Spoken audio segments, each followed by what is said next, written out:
All right. How y'all doing? All right. So today, before we get to the second 1992 presidential debate, which I promised we would get into, wanted to talk a little bit. I see a lot of people talking about Donald Trump, obviously. Oh, Jesus, my hair's going everywhere. Uh, obviously talking about Donald Trump, on all kinds of different things, especially since Venezuela, and then there was this all these protests broke out in Iran, and he was making threats to Iran. And I think I kind of have a different point of view, a different perspective on Donald Trump than most people, and I think that's why I don't really like talk much about him. I've had 10 years to kind of watch him as a political player, and most of what he does, I feel like I have a decent understanding of why he's doing what he's doing.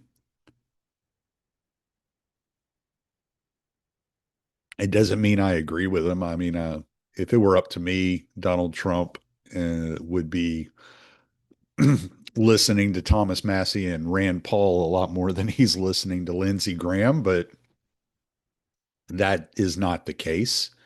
And if you've ever heard Tucker Carlson talk about Lindsey Graham, he is quite a charming fella, from what I can gather. And he really likes the men. So I I don't know. It's easy to find yourself in a situation where somebody fools you, but what we have to remember some things about Donald Trump when we discuss Donald Trump. We got to realize the way he came up in the business world was like in the 70s and 80s into the 90s, making a success of himself. And businessmen, especially in that period, were extremely flashy, partying a lot, doing coke, lots of women, lots of drugs, lots of partying, lots of clubs. It was, I, they were almost, even though they were obviously they were less in the spotlight back then. But when you saw them, it was glorious. It was flashy. It was rich style lifestyles of the rich and famous, and all these things glorifying the wealth and that had been created by these men. I remember sitting at home when I was a kid watching lifestyles of the rich and famous and seeing yachts and mansions and thinking, wow, man, one day I could have something like that. Obviously I don't, but I am perfectly happy with my life. So, but it was all about the glory and the dream and luxury and being being the idols of the world.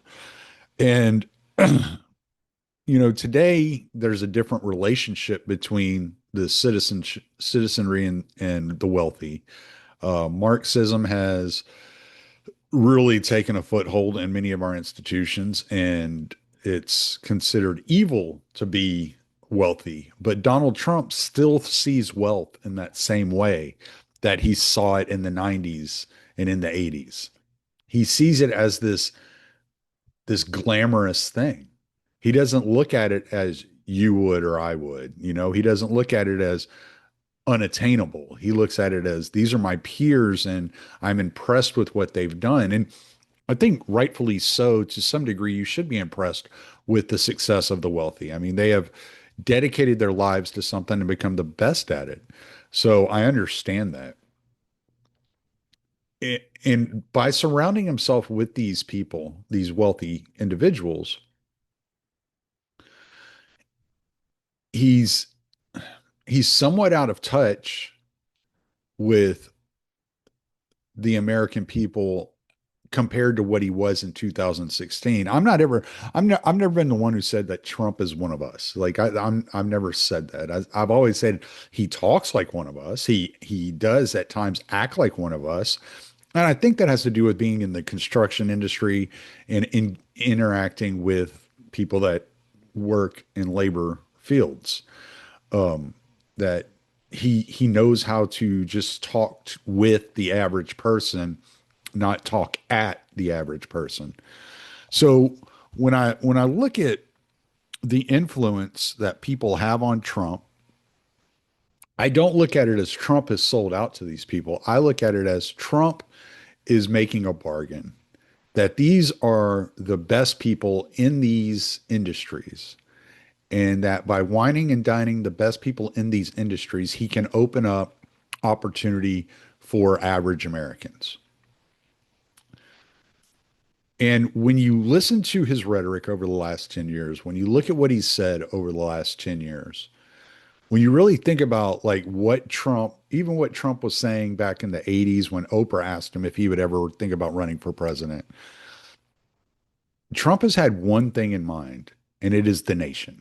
He gets extremely offended by when the nation is disgraceful or embarrassing to him.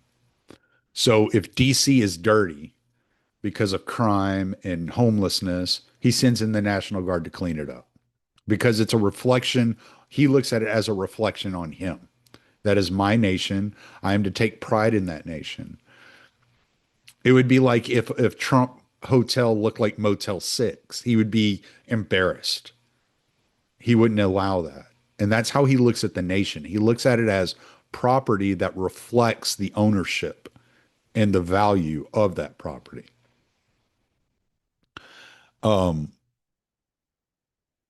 he looks at everything as a cost. What is the cost for the American people? What is the benefit for the American people? Because he understands that by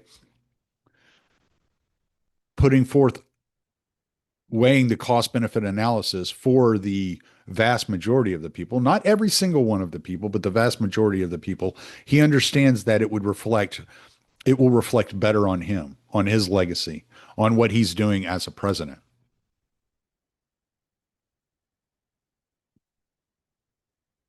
That does mean that there are going to be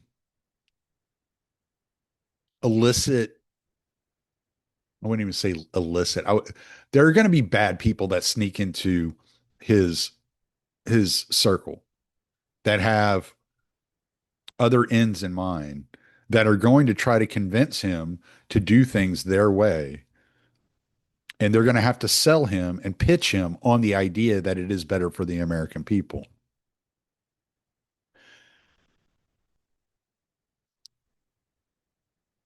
He wants to sorry, I got a text. He wants to um let me see, how would I say this? He's looking to create like the glory of Americanism that surrounded it in its heyday in the 80s. He wants to recreate that wealthy kind of like everybody's on the rise, everybody's making money, you know, one income households are surviving and thriving. Everybody's got a retirement plan that is, you know, in place. Everybody has a car. Everybody like he has this kind of like romanticized view of what America is supposed to be, and he's trying to create that. That's what he's pushing for. Now, agree with his methods, his techniques, how he's moving forward. Does he get duped by people at times that I think he shouldn't be duped by? Absolutely. But when you look at what he says, like the way he talks about his accomplishments, he's always trying to, yes, he wants credit. He wants it to be his legacy. He wants to be the president that revitalized the American empire and saved it from the slow decay and demise that was eating away at it. But he also, but he doesn't just do it for his legacy. He does it because for a love of the country. Now, whether you think that he likes the citizens of this nation or not, that's beside the point. I kind of think he does. He seems to be having a good time when he's in front of people. He's quite the entertainer, and I don't think you can be an entertainer if you don't like the people that you're entertaining. I just don't. I don't see that as realistic. I don't think like a comedian goes up on stage in front of a bunch of people he hates, and it's it's entertaining still. I don't see that as a realistic idea of the way that things operate. So if you look at his whole package, everything he's been preaching, whether it would be immigration, which deflates wages and it chokes off resources, tariffs to increasing revenue, because that's one major flaw of Donald Trump. He does not believe in cutting the debt, or he doesn't believe in cutting spending. He thinks he can grow out of the debt. He thinks you can utilize tariffs, moving jobs back to the country, rebuilding the industrial sector of the United States and the manufacturing sector of the United States, start manufacturing our own chips, start manufacturing our own, you know, I don't know, cars, and that we can grow our way out of debt. He truly believes that. We're going to watch some clips here in a minute, and I'll show you some of what I'm putting together. You know, he looks at the Smalley fraud and theft as theft of the nation, theft from the nation. You're taking money that could be going to benefit the taxpayers and the hardworking people of our nation, and you're sending it to Mogadishu. You're ripping off our nation and you're sending it to another nation. 27% of Somalia's income comes from money from the United States, from their family members sending it back over to Somalia from the US. When you look at like Venezuela, he looks at the oil industry as being able to build up not only Venezuela but our working class here, because oil is big money. There's a lot of money in oil. There's a lot of jobs when these when these rigs are operating properly. You know, so there's a lot of money to be made there. He looks at that. He when you talk about Iran and the oil in Iran, you talk about the oil in Venezuela. 60% of Venezuela sales went to China. 60% of Venezuelan sales went to China. So what's he looking at? Well, that's an adversary. So you keep your friends close, but your enemies closer. So who brings China in closer to the United States by making them a partner in selling this oil? Because this is heavy crude. This is not oil that can just be processed anywhere in the world. I think China and the US are the only places in the world that have the capacity to process heavy crude. So, you know, he's working, he's utilizing this to work on Xi, right? He doesn't like drugs because you end up with the homeless in the streets, drug addicts overdosing in the streets. It makes the streets look dirty. Now we got to send the National Guard in again, right?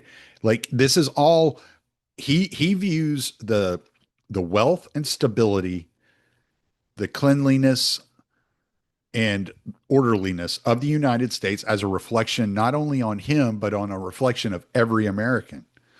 And he wants an America that is what he remembers the 80s to be. He wants an America pre World War One. He wants an America that is full of ingenuity and vitality, where the future looks bright, as Patrick Bet David would say, where there's there's gold at the end of every rainbow.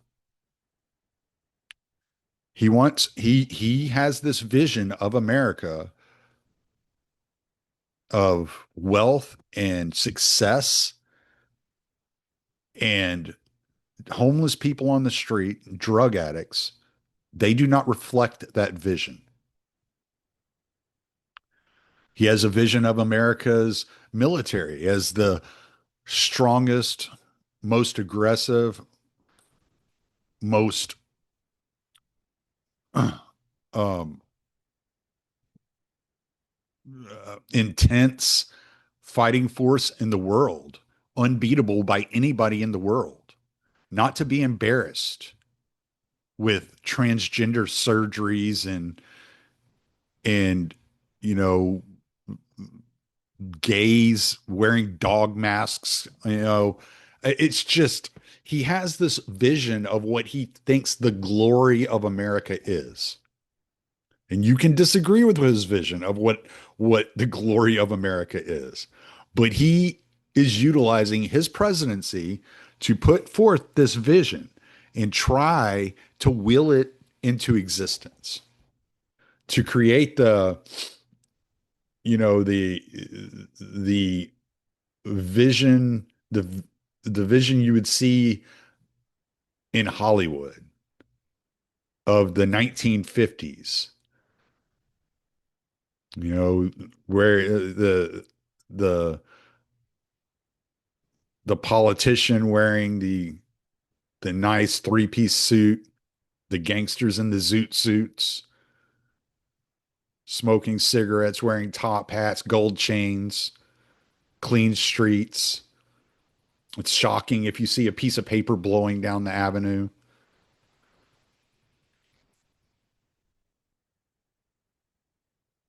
And so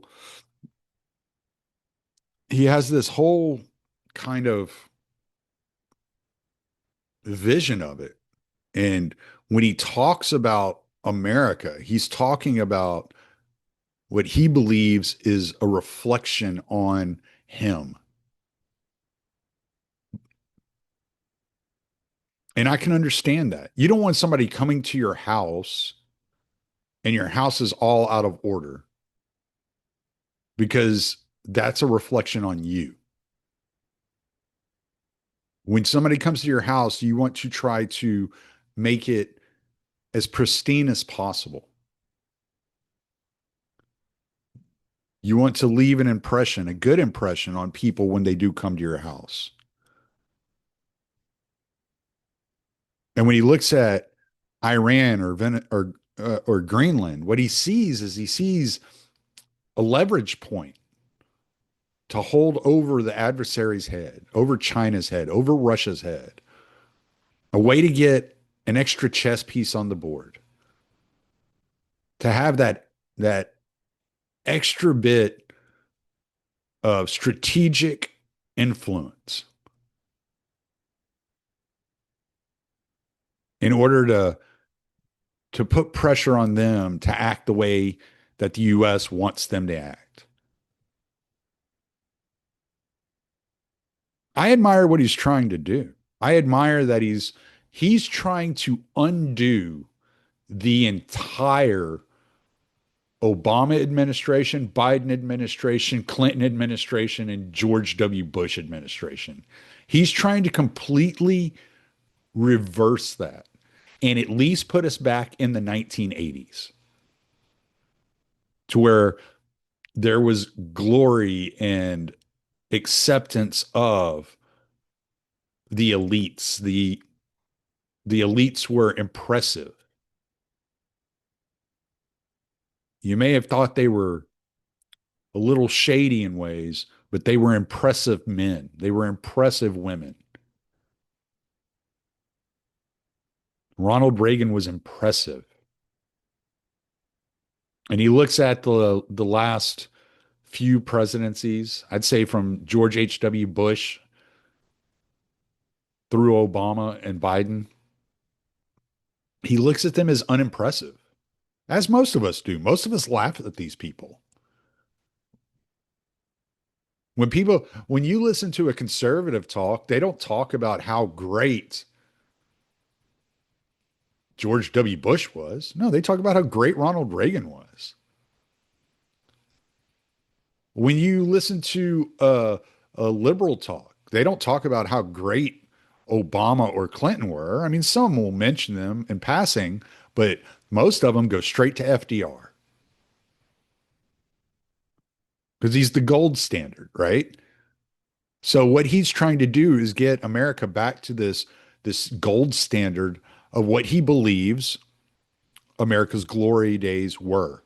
He's trying to reverse engineer America into the empire with a manifest destiny, influencing the world through benevolence and not this embarrassing failure of an empire.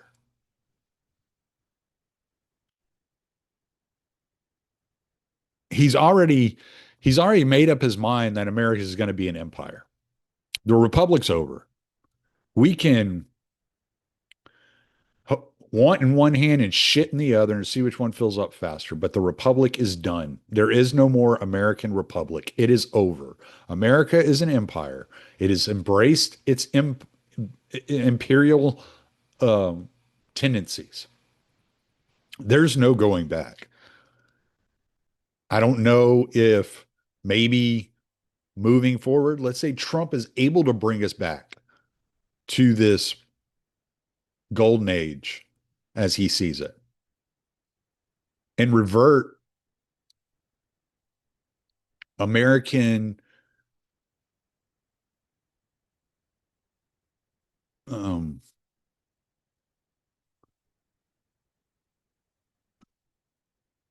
I don't even know the word I'm looking for. I know there's a word for it, but revert the American mind and American synthesis into this wayward path of looking at America with love and admiration of the accomplishments of the nation. Let's say we can do that. Let's say culturally that is being done through all the victories. Now, no matter what you think about what happened in Venezuela, that was a victory. That was incredible. Just like I had said about when the bombing of the Iranian nuclear facility, what those guys did was incredible. You don't have to like the decision to go do it, but you can at least admire the skill and precision that went into accomplishing that mission. And that's what he's trying to do. He's trying to revitalize pride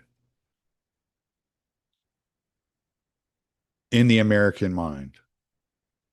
And if he is capable of doing that, and maybe the next president, let's say Vance, who's much less likely to intervene overseas, is pulls us back a little bit further from the empire. And the next president after that pulls us back a little bit further. Maybe we can get back to a republic, but I don't think you're ever putting that toothpaste back in the tube. I think it's out of the tube and that's where it's going to stay.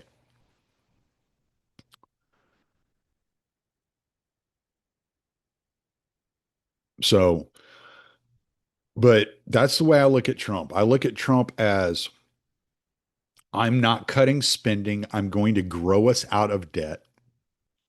What I want is I want the American nation of citizens, not of immigrants driving down wages and driving up cost of living. I want citizens, not immigrants, to benefit from the glory, the return to glory, the good old days, the golden age of America. And that's what Trump sees. That's what he wants. He doesn't think like a politician. He thinks like a businessman. That's all there is to it. And you can get as mad as you want and think that talking politics and ideology is going to give you a foot up on what Donald Trump's decisions are. But Donald Trump doesn't think that way. He thinks practically. His whole thought process is Does this benefit the nation? Does this make the nation look strong? Well, does it make the nation wealthier? Does it make the nation more stable, more organized? That's how Trump looks at it. He looks at it as a business. How do you keep your business together? It's not by employees tearing down the walls. And it's not from letting the homeless come and set up shop in the lobby.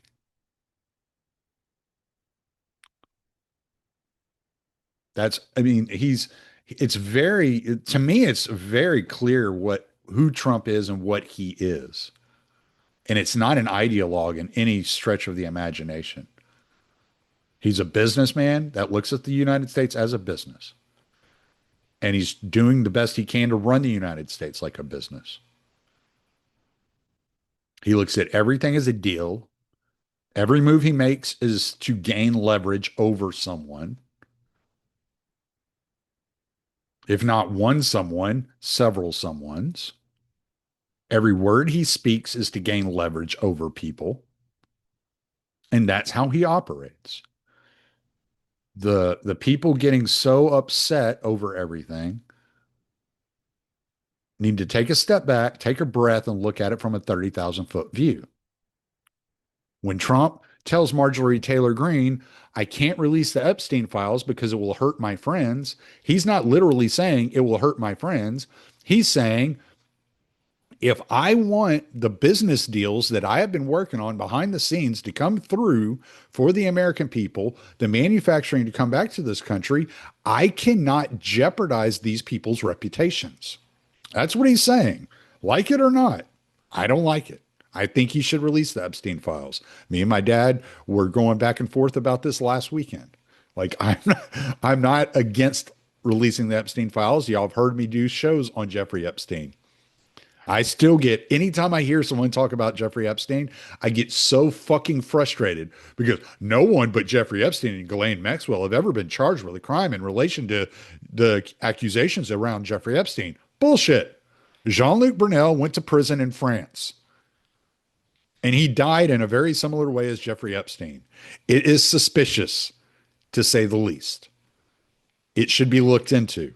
All of this should be looked into. All these people should be looked into. You cannot allow people to get away with abusing children. Period. End of sentence. But that's not how Trump looks at it. Trump looks at it as a leverage point. If he knows these things about these people, he has leverage on them. He can make them move the way he wants them to move. And that's all it is. That's his whole game, is to leverage those around him in order to benefit the nation. Because he does not like what America has become. And I'll play y'all some clips now. I'll start and I'll just make comments as we play these clips. Most of these I'm sure y'all have heard, but you know, there's nothing wrong with going through them again.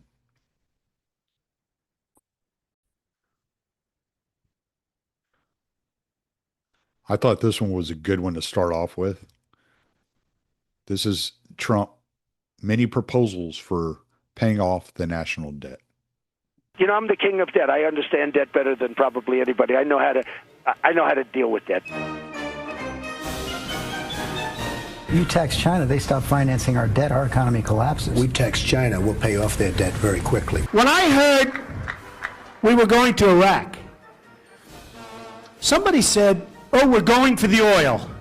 I said, that makes sense. That's smart. $15 trillion. That does a lot to solve our deficit problem, doesn't it? We have a country that's essentially a debtor nation right now. So we're going to make our country wealthy again. I will bring our energy companies back. They'll be able to compete. They'll make money. They'll pay off our national debt. Under the Paris Accord, billions of dollars will be sent to the very countries that have taken our factories and our jobs away from us. So think of that. If you look at some of these agencies, how big and fat they are, you can cut and have them run better than they're running right now. But, I mean, look, we want to protect the arts. It's all very important.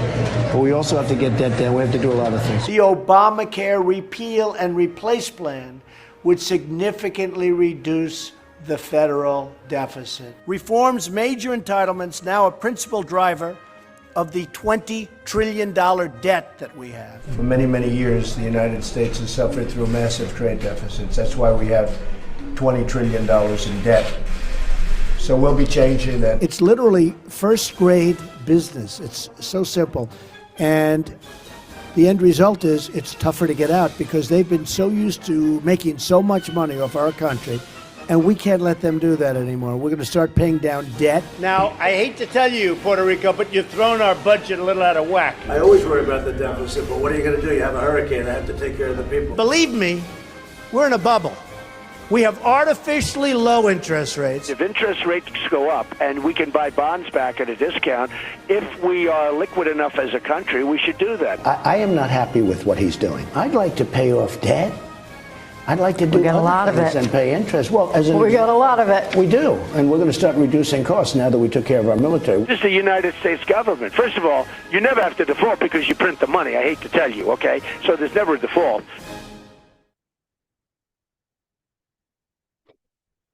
All right. So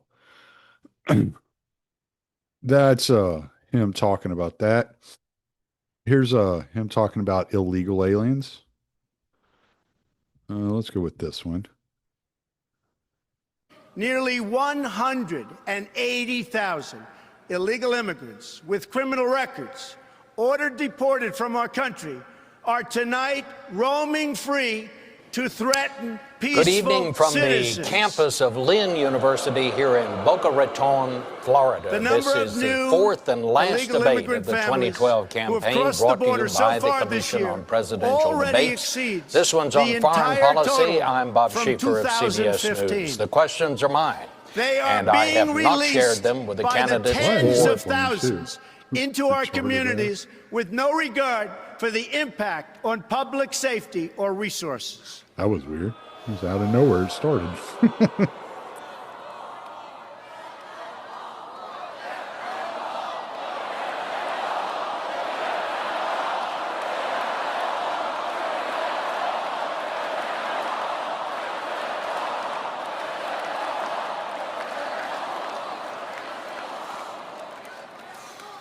One such border crosser was released and made his way to Nebraska.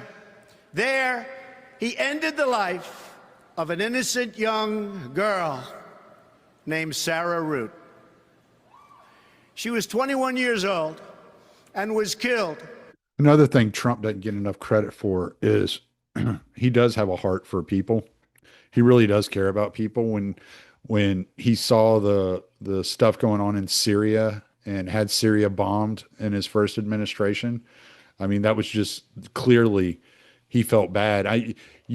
If you remember the story of how he came up with the idea of no tax on tips, he was at one of his restaurants that he owns, and he was talking to the waitress, and he just asked her how things were going, and she goes, it wouldn't be so bad if they didn't tax my tips. And he goes, they tax your tips? And she said, yeah, it would be much better if I didn't have taxes on tips. That's where he got the whole idea from no tax on tips. From that, it expanded to no tax on overtime. And then from there, it expanded to no tax on Social Security. And then he started talking about getting rid of the income tax altogether because he believes that tariff income, like our founders believed, is plenty. Now, obviously, he's expanding spending, which just means he needs to make more money. That's the way he looks at it. I don't have to cut spending. We're never going to default on the debt, you heard him say. I'm never going to, we just have to create enough income. We have to outgrow our debt. That's his whole goal as a businessman. That's how he thinks. That's how he believes. I've heard people say it's impossible. I don't know if it's possible, but I know that the way that things were going prior to Donald Trump was not working for us. It was not working for the average person, period. End of sentence. Does that mean I'm a toady for Trump, as Barry Weiss might call me, even though she doesn't know what toady means? No, it means that I'm willing to sit and watch because I understand that the moves he's making are not going to have the impact, the desired impact immediately. It's delayed gratification. Our entire nation has completely forgotten about the fact that we have to sit. Sometimes good things come to those who wait.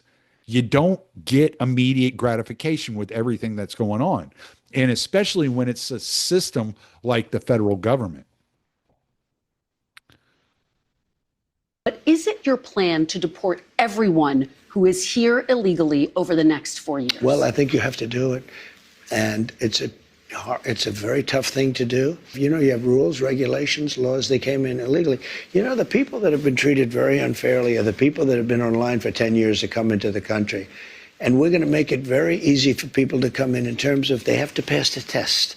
They have to be able to tell you what the Statue of Liberty is. They have to tell you a little bit about our country. They have to love our country. But is it your plan to deport everyone? Now, hopefully, like some of this that I'm breaking down, and hopefully I'm able to decode some of Trump speak and the puzzle that's around Trump for the audience here. It seems like, I mean, you're never going to win over the left. Those people are crazy. They've lost their fucking minds. You're never going to win those people over. There's no sense in trying. And I'm not saying you have to be a Trump supporter. I'm just saying, just be a little patient. Just be a little patient because none of us know exactly what's going on. It's like I did the podcast on the tariffs. And I was like, look, nobody asked the question that if the tariff revenue hits a certain point, is it possible we don't have to pay income taxes anymore? That's what Howard Lutnick, Donald Trump, and Scott Bessent are saying. Well, that's a good thing. That's a good thing for working class people because then the working class people aren't forced to pay taxes. You only pay taxes if you choose to buy certain things. Oh, that's okay. I'm okay with that. If we can talk about the tariff as a tax. Now, I still have questions about the tariffs that nobody seems to want to answer because it's always the countries that we tariff and the businesses that run out of those countries that are upset. I'm wondering if we're not just being fed propaganda to make those companies more money and those countries more money. Because I haven't noticed any increase in spending in my life at all. Gas has gone down, food has gone down. Like everything's going down for me. My life is, I'm perfectly comfortable and I don't make a ton of money compared to a lot of people. You know, 1 in 10 Americans are millionaires. I'm not one of those. Not even close. But at least I can sit back and say, well, the quality of my life is better. So I don't know. I don't see these negative consequences of tariffs that everybody swore were going to come. If anything, the federal government has increased their revenue. Yeah, Trump talks about that right here. Very tough, very smart, very fair. You gave a speech yesterday in Michigan about how you've recalibrated the American economy to work for workers, U.S. auto factories. We've seen core inflation's completely tamed. You lowered the trade deficit to the lowest amount since 2009. American exports are growing, but we're also waiting on the Supreme Court case for the tariffs. Given the success that you've had in the first 12 months, what is at stake in this case, sir? It's a little bit like whole milk. I can't believe we even have a case. This was a case started by very China-centric people and also anti-American people, frankly, people that don't want us to do well. Tariffs have helped us stop 8 wars. They've helped us get the best trade numbers we've ever had. They've helped us get $18 trillion brought into the country. And maybe above all else, they've given us tremendous national security. Just the threat of tariffs. You saw that just yesterday when I put tariffs on a certain country. We won't talk about that country, but you know who it is, based on the fact that if you do business with that country, you know, it's going to make them it's going to bring them to the table a lot faster. So we have made hundreds of billions of dollars with tariffs. We have very little inflation. Think of it. Inflation's gone down and productivity, everything has gone up. We've never taken in money like we have. We've never had anywhere near $18 trillion invested in our country, neither has any other country. It's the biggest number by maybe 5 times. 5 times, not 5%, 5 times. Nobody's ever seen numbers like this. We have plants going up. You know, you mentioned I was in Michigan yesterday. I was at the Ford plant where they make the Ford 150. It's one of the original plants. It was from before World War I. It's a giant plant. That plant was probably going to be closed. And 2 years ago, they were doing very poorly. And now they just announced yesterday that they're going to go 24 hours around the clock. 3 shifts, which they rarely do. That's Ford, and Ford's having the best numbers they've ever had. General Motors having the best numbers they've ever had. I mean, so he's telling you what his goal is. It's revenue. It's income. His belief is that you can grow out of debt. Can you? I don't know. But that's what he believes. I'm thrilled to be joined by the leaders of 9 of the world's largest pharmaceutical manufacturers, all very big names, celebrities in their own right, very, very powerful people, and they head some of the most admired companies anywhere in the world. It's a great group. To announce that they've agreed to offer many of their flagship drugs, really all of their flagship drugs, at heavily discounted, most favored nations prices. In other words, whatever the drug sells for over the world, in the world, whatever the lowest number is, if it's Germany, if it's in UK, anywhere, we will match that price. Right now, sometimes it's 10 times higher. We've been laughed at and scoffed at for years. For years, the pharmaceutical companies were difficult, but they also love our country. They knew it was unfair. And they were great. I appreciate it. But the bigger problem was going to be the countries. How are you going to get the countries to do it? And we told them, if you don't do it, we're going to have to use tariffs, and we're going to charge you a 10% tariff, which is far more money than the money we're talking about. And they immediately agreed to do it. So we have all the foreign countries agreeing to do it. As of today, 14 out of the 17 largest pharmaceutical companies, but they've all agreed, have now agreed to drastically lower drug prices for their American patients, for the American people and patients. So the story is that the American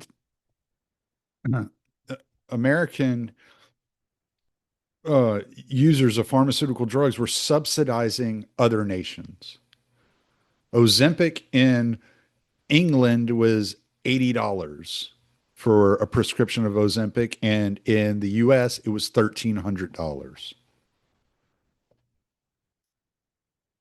So we were subsidizing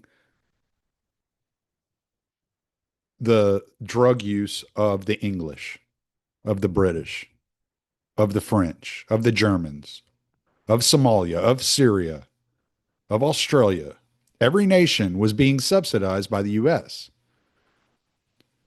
The high tariffs after World War II were put into place by foreign nations on American manufacturers to rebuild their nations. When their nations were rebuilt, they did not bring the tariffs down. They continued charging the high tariffs on us. So it benefited the nations to have high tariffs on the U.S. But if the U.S. puts tariffs on other nations, it's bad for the U.S. How is that even possible? How does this work? Nobody wants to sit and explain this. They don't want to talk about that. They just, it's a tax on the consumer. I haven't noticed a tax on anything. I haven't noticed higher prices anywhere. And billions of dollars have been brought in. Billions of dollars more are expected to be brought in. Trillions of dollars of investments are coming into the nation. How is that a bad thing? If it's a bad thing, fine, but somebody has to sit down and explain it. They can't just say, well, it works when other nations tariff the US, but it does not work when the US tariffs other nations. That does not make sense. If it's good for the goose, it's good for the gander.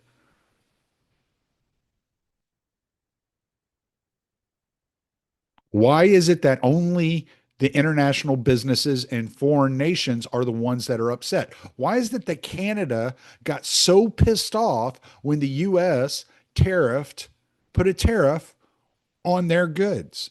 It was the Canadian government that got mad. It wasn't the American people. The American people started repeating the talking points of the Canadian government. But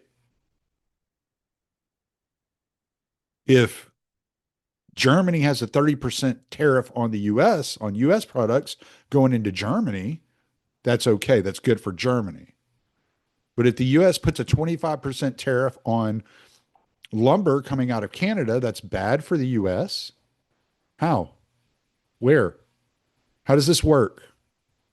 Explain it. How's it good for some nations and not good for others? Nobody wants to explain that. Nobody wants to have that conversation. I think it was Scott Bessent that said, it might have been Howard Lutnick, said, hey, look, the consumer won't see a price difference as long as we keep the tariffs around 20% or lower. Okay. Now, some of these tariffs are 25, 30, 35. I think South Africa just got hit with 55% because they were doing military exercises with Iran, which they ended up kicking the Iranians out of the nation when they found out that Donald Trump was putting an additional 25% tariff on them. Why did they react that way? They didn't react that way because, oh, this is so bad for America. Iran, you have to leave so that we can help America. No, it was bad for them. And they knew it was bad for them. So we have to cut through this propaganda and the lies that have been being told to us to get to the truth. It can't be good for Australia to have a 40% tariff on American goods and America to have 0% tariff on Australian goods. How's that good for America? If the 40% tariff is helping Australia, how is the 0% tariff helping America? Like I don't understand why people have such an issue with these questions. It's not me defending Trump. It's me asking a question and going, wait, no one else has ever done this. And it seems like the people that are having the biggest shit fit are the Davos crowd, the WEF, and foreign nations.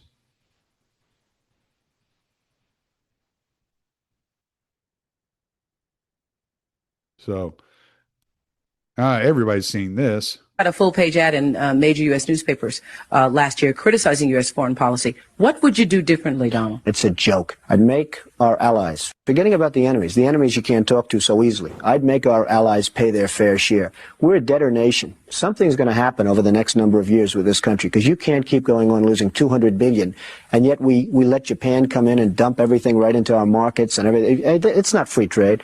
If you ever go to Japan right now and try to sell something, forget about it, Oprah. Just forget about it. It's almost impossible. They don't have laws against it. They just make it impossible. They come over here, they sell their cars, their VCRs, they knock the hell out of our companies. And, hey, I have tremendous respect for the Japanese people. I mean, you can respect somebody that's beating the hell out of you, but they are beating the hell out of this country. Kuwait, they live like kings. The poorest person in Kuwait, they live like kings. And yet they're not paying. We make it possible for them to sell their oil. Why aren't they paying us 25% of what they're making? It's a joke. Had a full-page ad. Yeah. This is just to show that he's always had these opinions. He's always felt this way about tariffs, about foreign policy. This is just, and he's just brought it to the Oval Office. And here he says in this part of the interview, this is the same interview, he says, if I ever become president, if I ran for president, I would win. And if I became president, it would piss off a lot of people. This sounds like political presidential talk to me. And I know people have talked to you about whether or not you want to run. Would you ever? Probably not. But I do get tired of seeing the country ripped off. Why would you not? I just don't think I really have the inclination to do it. I love what I'm doing. I really like it. Also, it doesn't pay as well. No, it doesn't. But, you know, I just probably wouldn't do it, Oprah. I probably wouldn't, but I do get tired of seeing what's happening with this country. And if it got so bad, I would never want to rule it out totally, because I really am tired of seeing what's happening with this country, how we're really making other people live like kings, and we're not. You've said, though, that if you did run for president, you believe you'd win. Well, I don't know. I think I'd win. I tell you what, I wouldn't go in to lose. I've never gone in to lose in my life. And if I did decide to do it, I think I'd be inclined, I would say that I would have a hell of a chance of winning, because I think people, I don't know how your audience feels, but I think people are tired of seeing the United States ripped off. And I can't promise you everything, but I can tell you one thing, this country would make one hell of a lot of money from those people that for 25 years have taken advantage. It wouldn't be the way it's been, believe me. He's always thought this way. Here, I didn't even plan this one. We'll throw this one in here. Donald Trump, the multi-millionaire real estate developer, is sounding more like a politician these days than America's most grandiose and controversial builder. When he disagrees with a matter of policy, he does it in a big way. Today, he sunk $95,000 into a full-page newspaper ad appearing in many papers criticizing the administration's foreign policy. Rumblings in the Trump camp point as far as the presidency. Could the Manhattan magnate be eyeing the White House, or is he just calling a bluff? Are you a Republican, Donald? I'm a Republican, yes. So if there were politics, it would be as a Republican? It would be, I guess, as a Republican, but I don't see that there will be politics. Why the ad, then? I mean, you said you wanted to say it. There's a lot of ways you can say things. I guess an ad is one way. You could have called up shows like this who would have been trying to have you come on. Why now? Well, it was very easy. I was tired, and I think a lot of people are tired of watching other countries ripping off the United States. This is a great country. They laugh at us. Behind our backs, they laugh at us because of our own stupidity. And the leaders, I mean, what we have a Persian Gulf situation. You saw what happened today. Billions and billions of dollars are being spent on getting oil for Japan, and they're not paying anything for it. Essentially, they're paying nothing for it. We have tankers going back and forth that our men are protecting, losing their lives. I mean, they're losing their lives, Larry. We're spending billions and billions on protection, and those tankers are going over to Japan. It's just preposterous. I watched the Kuwaiti oil minister the other day laughing as he was explaining how much money they intend to make with the Bridgeton, which has been a total disaster, the Bridgeton. And I said to myself, isn't that a shame? He's talking about how much money they're going to make, and here we are. He's smiling and laughing. Why don't we get some of it? Why is it that we're protecting? We have frogmen, we have helicopters, we have aircraft carriers, and all sorts of ships all over the Persian Gulf, so that this man and his little group can make a lot of money. I think it's ridiculous. Well, one of the reasons we say we're doing it is because we've been doing it, and that all previous presidents have endorsed doing it. I guess the kind of thinking of an entrepreneur is because somebody else said it was right doesn't make it right, right? Larry, the country is losing $200 billion a year. $200 billion. This country cannot continue to lose $200 billion. Japan is one of the wealthiest machines ever created. Saudi Arabia, and it's not, hey, let me tell you, I'm a big beneficiary of Japan. They buy my apartments in spades. They're fine people. But they must be, they're laughing to themselves as to what's happening over here. We're not kidding ourselves. They're laughing to themselves, Larry, as to what's happening with this country. But Donald, a lot of people feel the way you feel, and a lot of people maybe with as much money, or certainly some people with as much money feel the way you feel. Why did you go public? Because somebody had to, Larry. I watch it again, and it's a very important point. Japan is a money machine. Saudi Arabia is a money machine. Kuwait, these are money machines, the greatest ever created.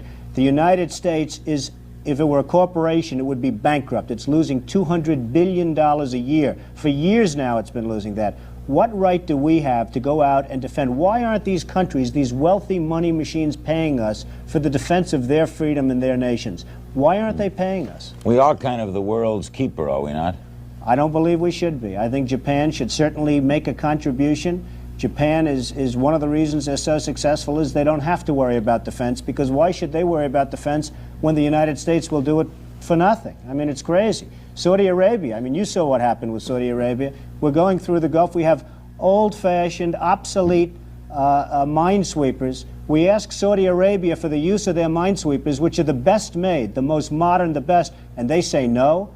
Who are they to tell us no? We're not going to give you our minesweepers. It's ridiculous. They're only there for the sake of us as far as that's concerned.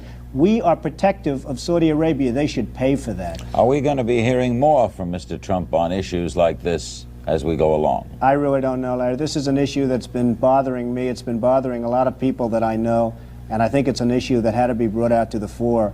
The concept of America financing and paying and losing lives for countries that won't even allow us to use their ships. And these are the countries that in 24 hours they'd be wiped off the face of the earth if it weren't for America. It's ridiculous. By the way, a couple of other things, then we'll take some calls for Donald Trump. Is it true that you're going to go to New Hampshire in October at the invitation of Mike Dunbar, who's heading a group called Draft Donald Trump? Well, I was asked about 3 or 4 weeks ago whether or not, by a very good friend of mine, whether or not I'd go to New Hampshire. That's turned out to be now a much bigger deal than I had ever anticipated. And perhaps, I don't know, I am going. I made the commitment to go. I made the commitment about 3 weeks ago, and I will go, yes. You will go, even though you realize now, in just stepping foot in that state, people are going to presume things. Well, they can presume whatever they want. I have no intention of running for president, but I'd like the point to get across that we have a great country, but it's not going to be great for long if we're going to continue to lose $200 billion a year. You're going to get into the early 90s, 1990, 1991, and the whole thing's going to blow because this country cannot continue to support Japan and Saudi Arabia and Kuwait and many other countries that are much wealthier than we are. We're not a wealthy country. You can't be a wealthy country when you're losing the kind of money that we're losing. We're a debtor country. A couple of other things, then we'll break and take some calls. Don, why don't, there are some who said this, why don't people like you, you and people like you, build low-income, medium-income housing? Well, as far as building housing is concerned and low-income housing, I've built a lot of it. I haven't recently, but I've built a lot of it. I built senior citizens housing and beautiful, beautiful housing. I built low-income housing, and I'm very proud of it. The policies of the government right now just don't allow it because really what's happened by the tax incentives that were taken away and by the lack of federal programs. You used to have federal programs, you don't have them anymore. And it really doesn't allow it to be done on any economic basis. And it's a pretty rough situation. I mean, you just don't have subsidized housing, low-income, moderate-income housing, and it's a really big problem. And if they did, you would do it? I would absolutely love to do it. I'd be honored to do it. I used to do it. I mean, people think of me in terms of Trump Tower and all the other jobs. I'm just as proud. I mean, you folks don't talk about it because maybe it's not as interesting to some people. I am, frankly, just as proud of all the low income and the senior citizen housing I built. Well, so far, it's the only buildings I've asked about. Yes. Casinos. You're very big in Atlantic City. You're going to Vegas. All right. So, as you see, he was always talking about the cost of things. The other nations ripping us off, us paying to protect and other nations and to do business with other nations and how they would rip us off. Here's him after the arrest of Maduro talking about selling oil to China and Russia. The departure of Maduro makes it possible an incredible future for both nations, Venezuela and the United States, in which we will more closely integrate the economies of two major energy powers in the Western Hemisphere. And if we didn't do this, China would have been there and Russia would have been there. Maybe they both would have been there together, but they're not going to be there now. One thing I will tell them, and I will tell you, that we are open for business. China can buy all the oil they want from us there or in the United States. Russia can get all the oil they need from us. The departure of Maduro makes it possible. So it's all a business move for him. The whole thing. It's all business. Getting rid of the debt is not cutting cost. I mean, sure, you want to cut waste, fraud, and abuse. This is what Doge was supposed to be investigating early last year, shutting down USAID, getting rid of the Department of Education. This was all about cutting waste, fraud, and abuse. And maybe it didn't cut as much as we think it should. But I mean, then they uncover this this Somali fraud situation in Minnesota. Now there are reports coming out of Maine and Ohio that there is a lot of fraud. There are reports coming out of California that there was like, well, I think I heard $21 trillion in fraud in California. Um, I could be misquoting that, but I for some reason that's the number that pops into my head. Um, I'm sure there's going to be a lot of fraud in Texas because of the visa situation in Texas. What do you call it? The H-1B visas. I think Texas has more H-1B visa holders than any other state in the United States. So I'm sure there will be fraud uncovered there. So they have instead of going the route of a special prosecutor, they have actually hired a deputy AG, and his entire job is going to be investigating fraud across the nation, auditing all the books of whether it's WIC or what do you call it? Food stamps. I don't remember what they call it. SNAP. Um, um, Medicaid, Medicare. He's going to be auditing all of these programs looking for fraud. That's a good thing, right? That's legitimately a good thing. So we can we can be balanced here and be nuanced and say there are things about Trump that I don't like and there are things about Trump that I do like. And that's fair. But if you point out one thing that you like about Donald Trump, then all of a sudden you're licking his taint, which is why Michael Knowles, when he was debating with Kyle Kalinske on Pierce Morgan the other day, was like, yeah, there may be one or two things. I don't agree with him 100% of the time, but 99.78% of the time, I agree with him. If you've ever listened to Michael Knowles, he's sarcastic. That's his sense of humor. You know, that's what he does. And he did that to poke at Kyle Kalinske, and it worked. Kyle Kalinske lost his shit and started, oh, you're a cuck, you sucking his dick, and blah, blah, blah.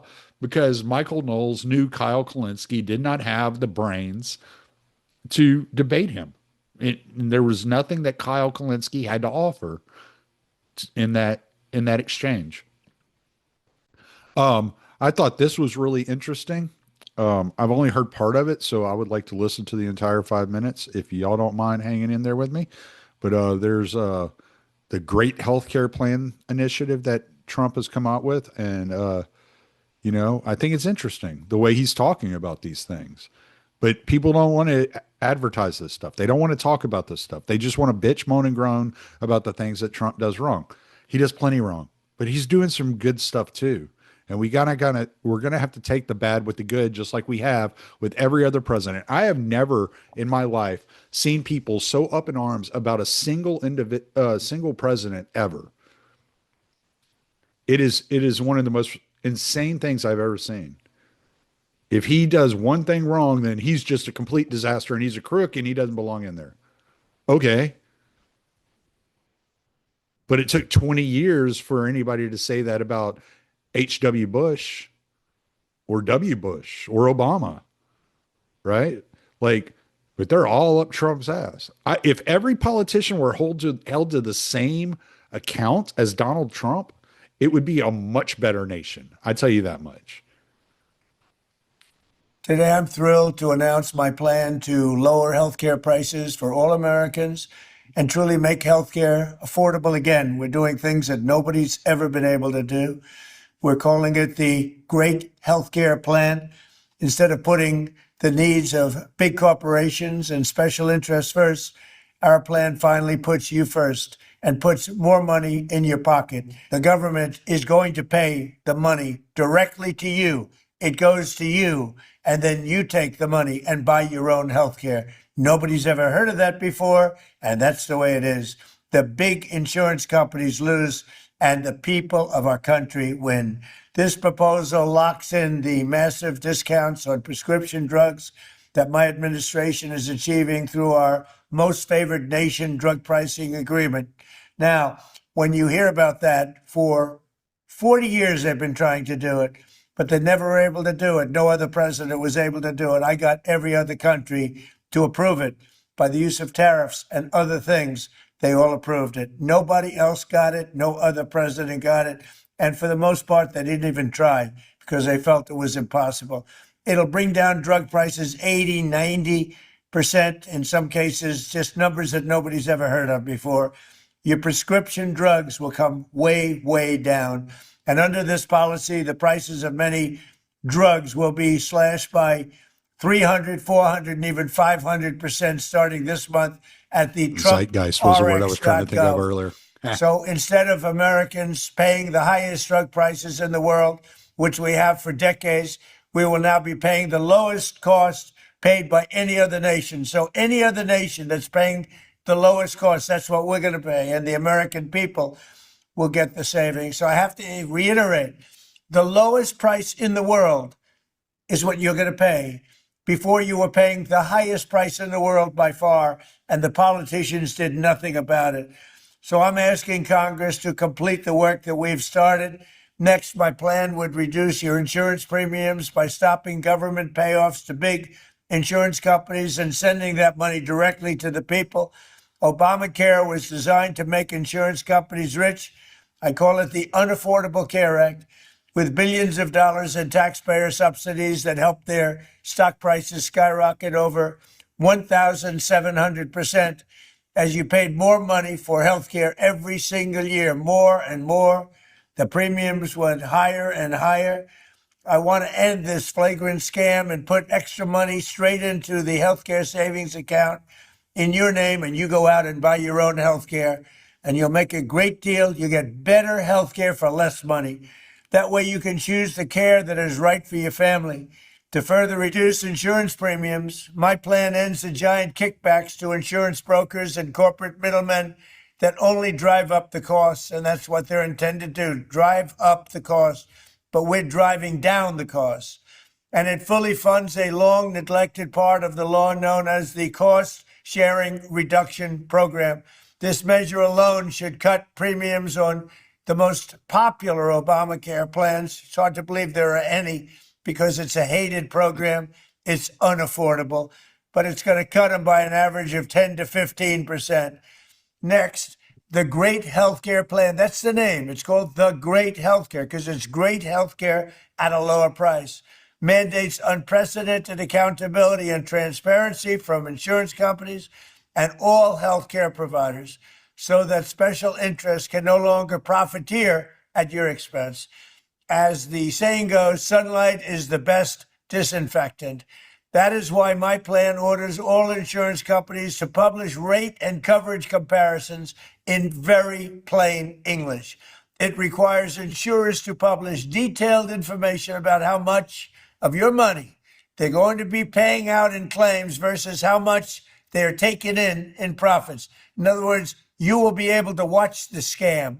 It forces them to release detailed data on how many claims are being denied and whether those denials are eventually overturned on appeal.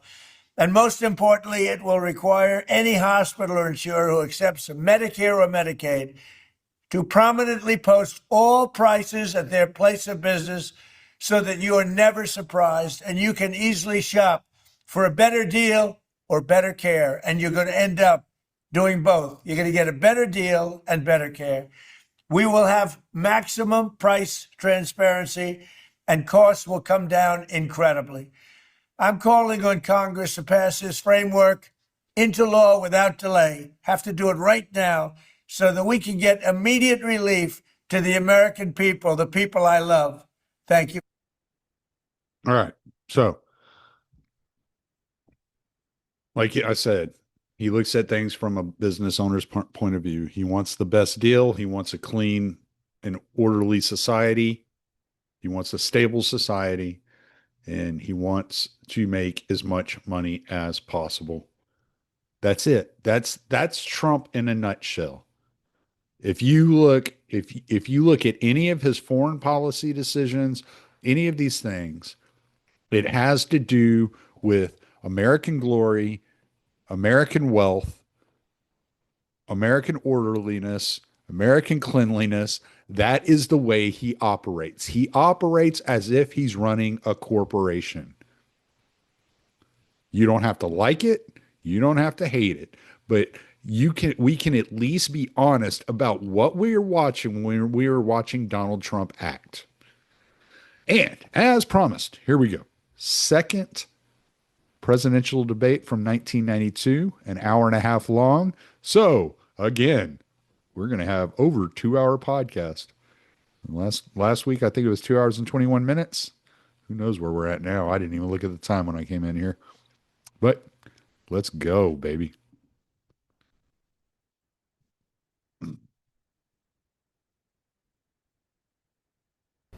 Good evening and welcome to the second of 3 presidential debates between the major candidates for President of the United States. The candidates are the Republican nominee, President George Bush, the Independent, Ross Perot, and Governor Bill Clinton, the Democratic nominee. My name is Carol Simpson, and I will be the moderator for tonight's 90-minute debate, which is coming to you from the campus of the University of Richmond in Richmond, Virginia. Now, tonight's program is unlike any other presidential debate in history. We're making history now, and it's pretty exciting. An independent polling firm has selected an audience of 209 uncommitted voters from this area. The candidates will be asked questions by these voters on a topic of their choosing, anything they want to ask about. My job as moderator is to, take care of the questioning, ask questions myself if I think there needs to be continuity and balance, and sometimes I might ask the candidates to respond to what another candidate may have said. Now, the format has been agreed to by representatives of both the Republican and Democratic campaigns. And there is no subject matter that is restricted. Anything goes. We can ask anything. After the debate, the candidates will have an opportunity to make a closing statement. So, President Bush, I think you said it earlier, let's get it on. Let's go. And I think the first question is over here. Yes, I'd like to direct my question to Mr. Perot. What will you do as president to open foreign markets to fair competition from American business and to stop unfair competition here at home from foreign countries so that we can bring jobs back to the United States? That's right at the top of my agenda. We've shipped millions of jobs overseas, and we have a strange situation because we have a process in Washington where after you've served for a while, you cash in, become a foreign lobbyist, make $30,000 a month, then take a leave, work on presidential campaigns, make sure you got good contacts, and then go back out. Now, if you just want to get down to brass tacks, first thing you ought to do is get all these folks who've got these one-way trade agreements that we've negotiated over the years and say, fellas, we'll take the same deal we gave you. And they'll gridlock right at that point because, for example, we've got international competitors who simply could not unload their cars off the ships if they had to comply. You see, if it was a two-way street, just couldn't do it. We have got to stop sending jobs overseas. To those of you in the audience who are business people, pretty simple. If you're paying $12, $13, $14 an hour for factory workers, and you can move your factory south of the border, pay $1 an hour for labor, hire a young 25, that's assuming you've been in business for a long time, you've got a mature workforce. Pay $1 an hour for your labor, have no health care, that's the most expensive single element in making a car, have no environmental controls, no pollution controls, and no retirement, and you don't care about anything but making money, there will be a giant sucking sound going south. So if the people send me to Washington, the first thing I'll do is study that 2,000-page agreement and make sure it's a two-way street. One last point here. I decided I was dumb and didn't understand it, so I called a who's who of the folks who've been around it. And I said, why won't everybody go south? They said, we'll be disruptive. I said, for how long? I finally got them up for 12 to 15 years. And I said, well, how does it stop being disruptive? And that is when their jobs come up from $1 an hour to $6 an hour and ours go down to $6 an hour, then it's leveled again. But in the meantime, you've wrecked the country with these kinds of deals. We've got to cut it out. Thank you, Mr. Perot. I see that the president has stood up, so he must have something to say about this. So, Carol, the thing that saved us in this global economic slowdown has been our exports. And what I'm trying to do is increase our exports. And if indeed all the jobs were going to move south because they're lower wages now, and they haven't done that. And so I have just negotiated with the President of Mexico the North American Free Trade Agreement, and the Prime Minister of Canada, I might add. And I want to have more of these free trade agreements, because export jobs are increasing far faster than any jobs that may have moved overseas. That's a scare tactic, because it's not that many. But anyone that's here, we want to have more jobs here, and the way to do that is to increase our exports. Some believe in protection. Is standing up? I don't. I believe in free and fair trade, and that's the thing that saved us. And so I will keep on as president trying to get a successful conclusion to the GATT round, the big Uruguay round of trade, which will really open up markets for our agriculture particularly. I want to continue to work after we get this NAFTA agreement ratified this coming year. I want to get one with Eastern Europe. I want to get one with Chile. And free and fair trade is the answer, not protection. And as I say, we've had tough economic times, and it's exports that have saved us, exports that have built. Governor Clinton. I'd like to answer the question because I've actually been a governor for 12 years, so I've known a lot of people who've lost their jobs because of jobs moving overseas, and I know a lot of people whose plants have been strengthened by increasing exports. The trick is to expand our export base and to expand trade on terms that are fair to us. It is true that our exports to Mexico, for example, have gone up and our trade deficit's gone down. It's also true that just today a record high trade deficit was announced with Japan. So what is the answer? Let me just mention three things very quickly. Number one, make sure that other countries are as open to our markets as our markets are to them. And if they're not, have measures on the books that don't take forever and a day to implement. Number two, change the tax code. There are more deductions in the tax code for shutting plants down and moving them overseas than there are for modernizing plant and equipment here. Our competitors don't do that. Emphasize and subsidize modernizing plant and equipment here, not moving plants overseas. Number three, stop the federal government's program that now gives low-interest loans and job training funds to companies that will actually shut down and move to other countries, but we won't do the same thing for plants that stay here. So more trade, but on fair terms, and favor investment in America. Thank you. I think we have a question over here. Yeah, this is for Governor Clinton. In the real world, that is outside of Washington, D.C., compensation and achievement are based on goals defined and achieved. The deficit is my question is about the deficit. Would you define in specific dollar goals how much you would reduce the deficit in each of the 4 years of a Clinton administration, and then enter into a legally binding contract with the American people that if you did not achieve those goals, that you would not seek a second term? Hitler mustache. Answer yes or no, creeping and then up comment towards his on nose your on answer, one please. side. No, and here's why. And I'll tell you exactly why. Because the deficit now has been building up for 12 years. I'll tell you exactly what I think can be done. I think we can bring it down by 50% in 4 years and grow the economy. Now, I could get rid of it in 4 years, in theory, on the books now, but to do it, you'd have to raise taxes too much and cut benefits too much to people who need them, and it would even make the economy worse.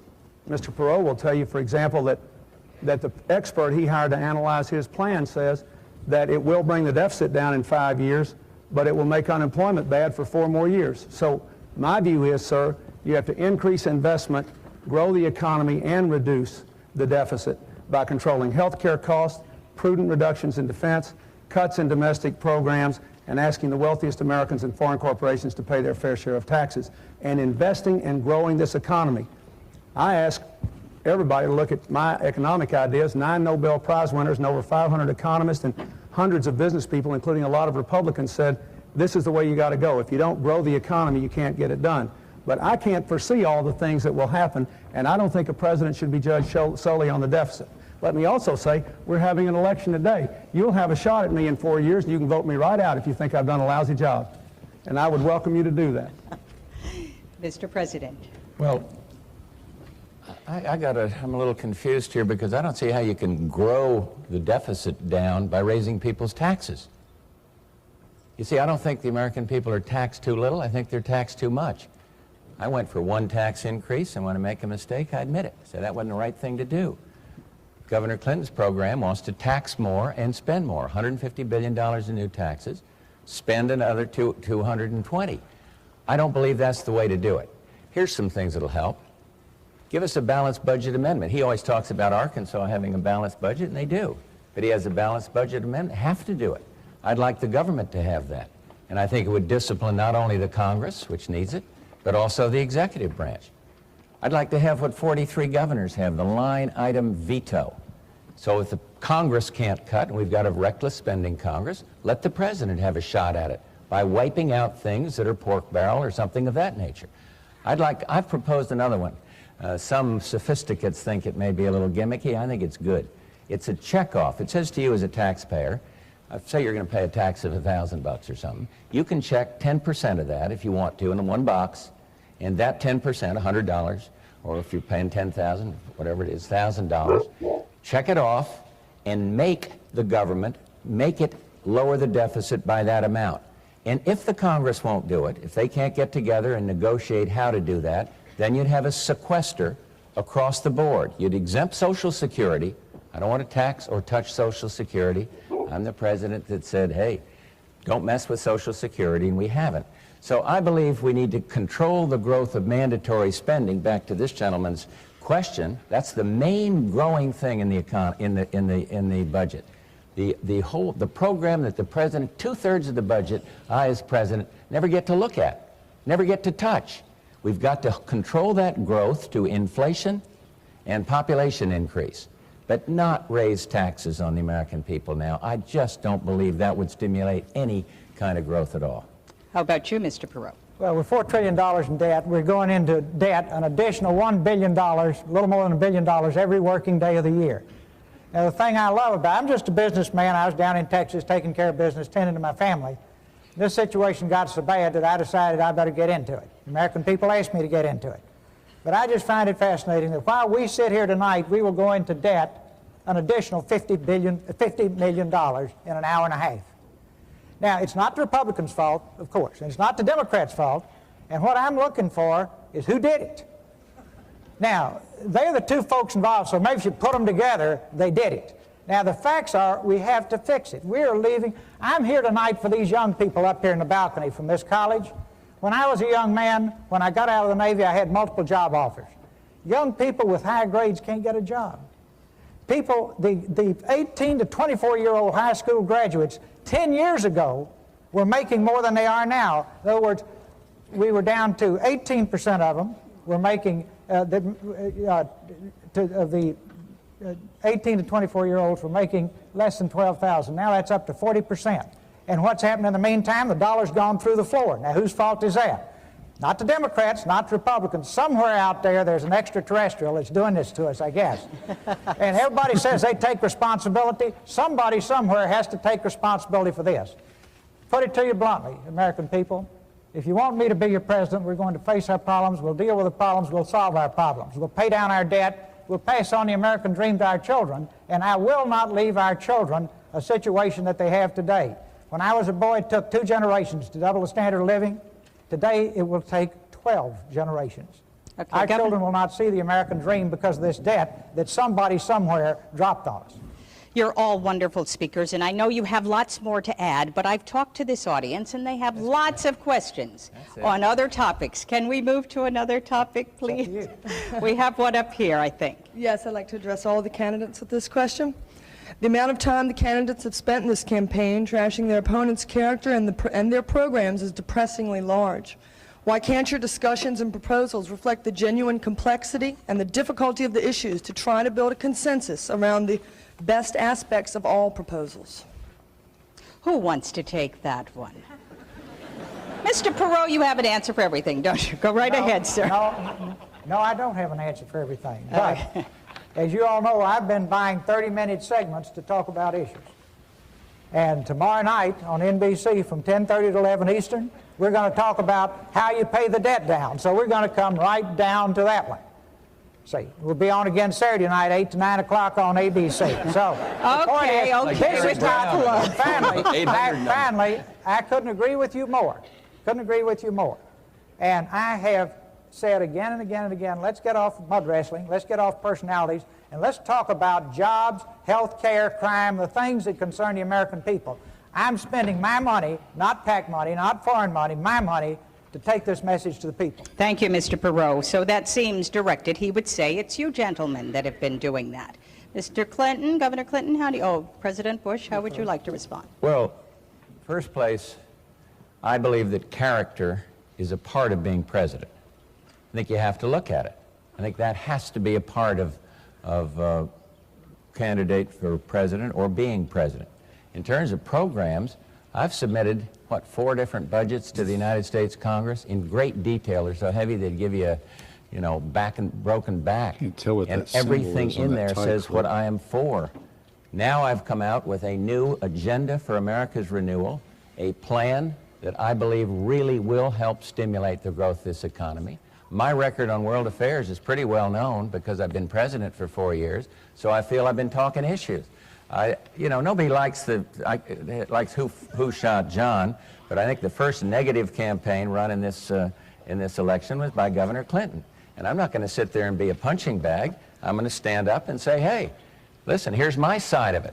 But character is an important part of the equation. The other night, Governor Clinton raised I don't know if you saw the debate the other night.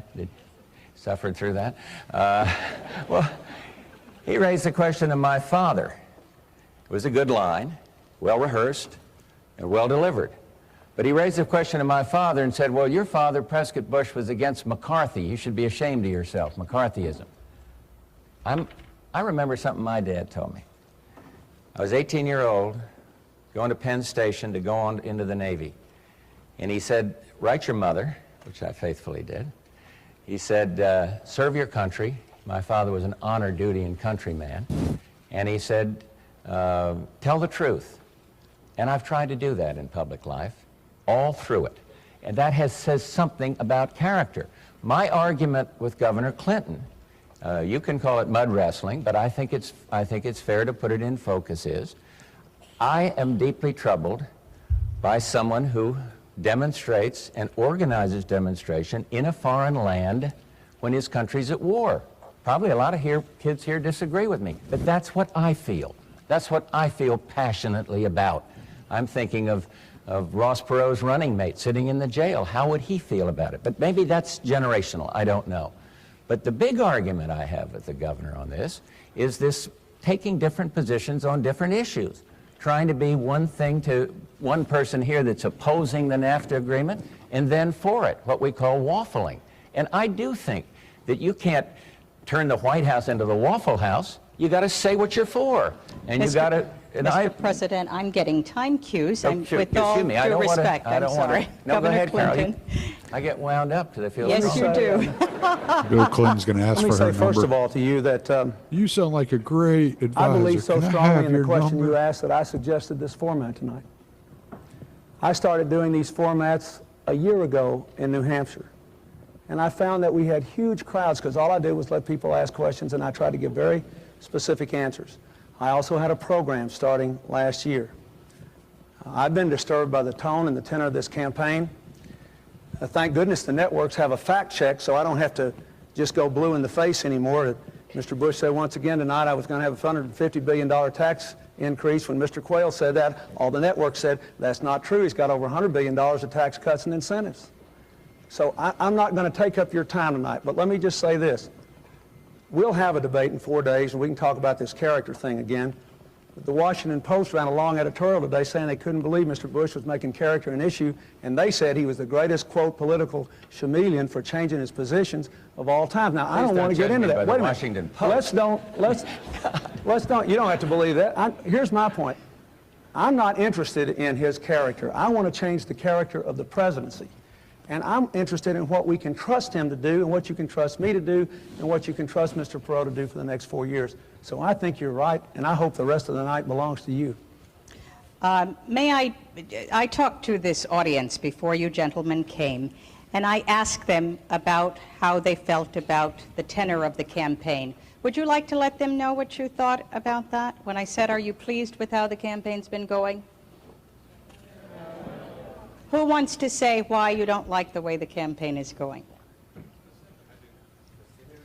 We have a gentleman back here. If I may. And forgive the notes here, but I'm shy on camera. The focus of my work as a domestic mediator is meeting the needs of the children that I work with by way of their parents and not the wants of their parents. Mustache.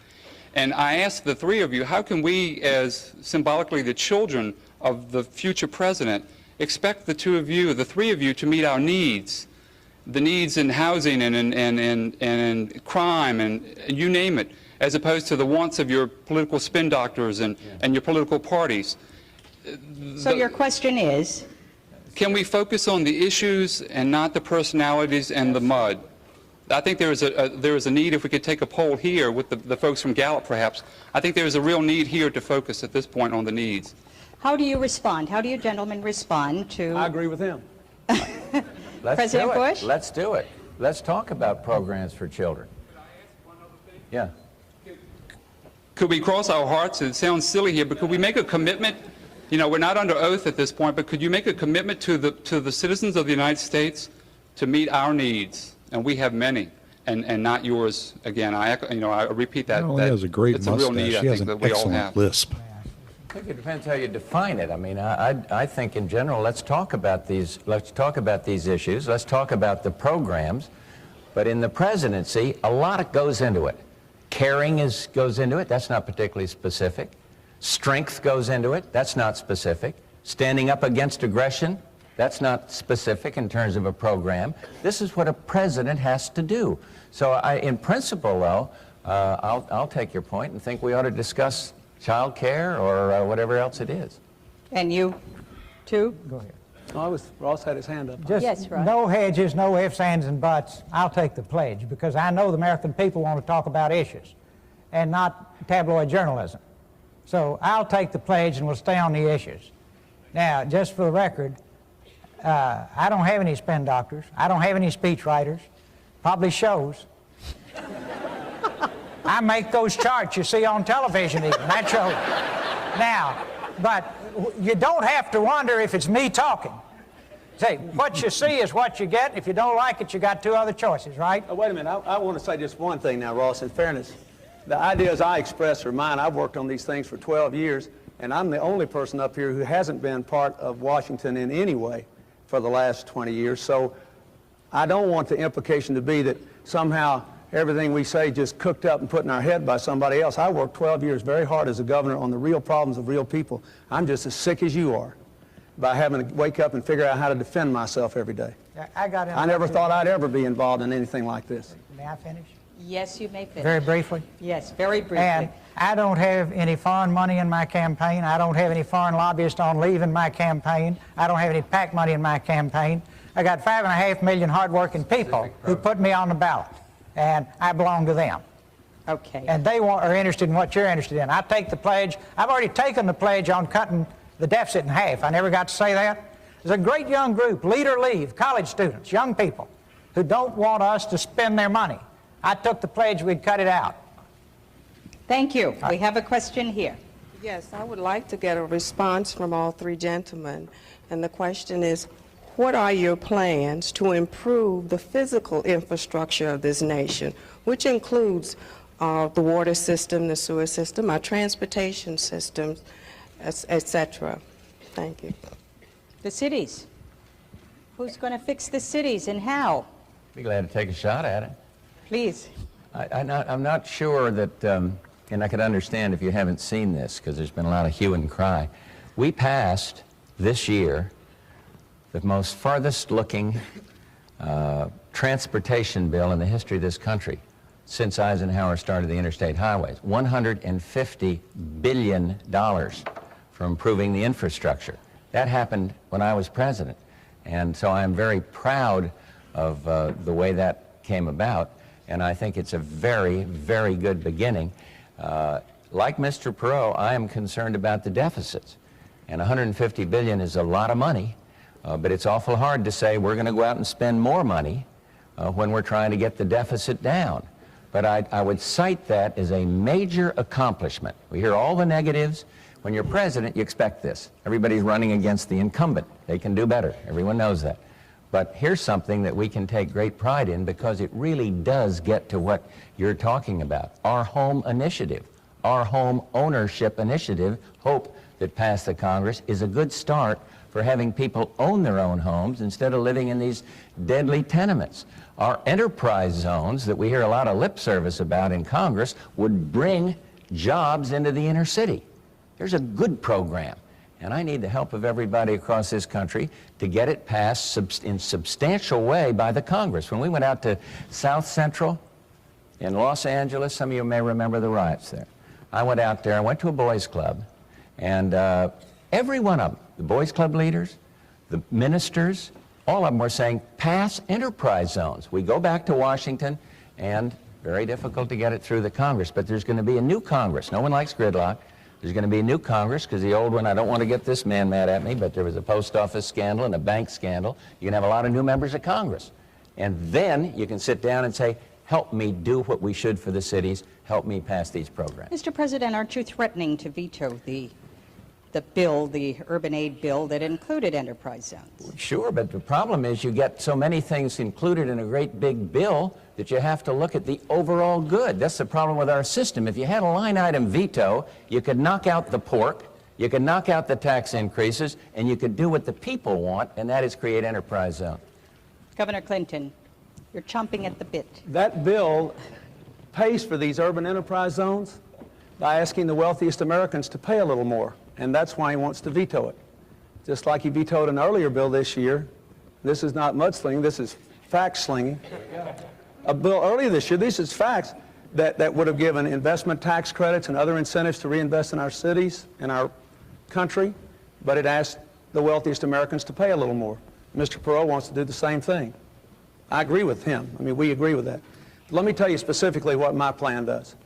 My plan would dedicate $20 billion a year in each of the next 4 years for investments in new transportation, communications, environmental cleanups, and new technologies for the 21st century. And we would target it especially in areas that have been either depressed or which have lost a lot of defense-related jobs. There are 200,000 people in California, for example, who've lost their defense-related jobs.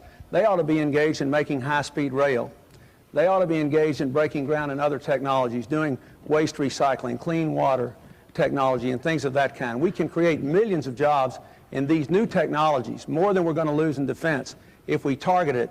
But we're investing a much smaller percentage of our income in the things you just asked about than all of our major competitors. And our wealth growth is going down as a result of it. It's making the country poorer, which is why I answered the gentleman the way I did before. We have to both bring down the deficit and get our economy going through these kinds of investments in order to get the kind of wealth and jobs and incomes we need in America. Mr. Perot, what about your plans for the cities? You want to tackle the economy and the deficit first. First, you got to have money to pay for these things. So you've got to create jobs. There are all kinds of ways to create jobs in the inner city. Now, I'm not a politician, but I think I could go to Washington in a week and get everybody holding hands and get this bill signed, because I talked to the Democratic leaders and they want it. I talked to the Republican leaders and they want it. But since they are bred from childhood to fight with one another rather than get results, you know, I would be glad to drop out and spend a little time and see if we couldn't build some bridges. Now, results is what counts. The president can't order Congress around. Congress can't order the president around. That's not bad for a guy that's never been there, right? But you have to work together. Now, I have talked to the chairman of the committees that want this. They're Democrats. The president wants it, but we can't get it because we sit here in gridlock because it's a campaign year. We didn't fund a lot of other things this year, like the savings and loan mess. That's another story that we're going to pay a big price for right after the election. Right. The facts are, though, the facts are, the American people are hurting. These people are hurting in the inner cities. We're shipping the low-paying, quote, low-paying jobs overseas. What are low-paying jobs? Textiles, shoes, things like that we say are yesterday's industries.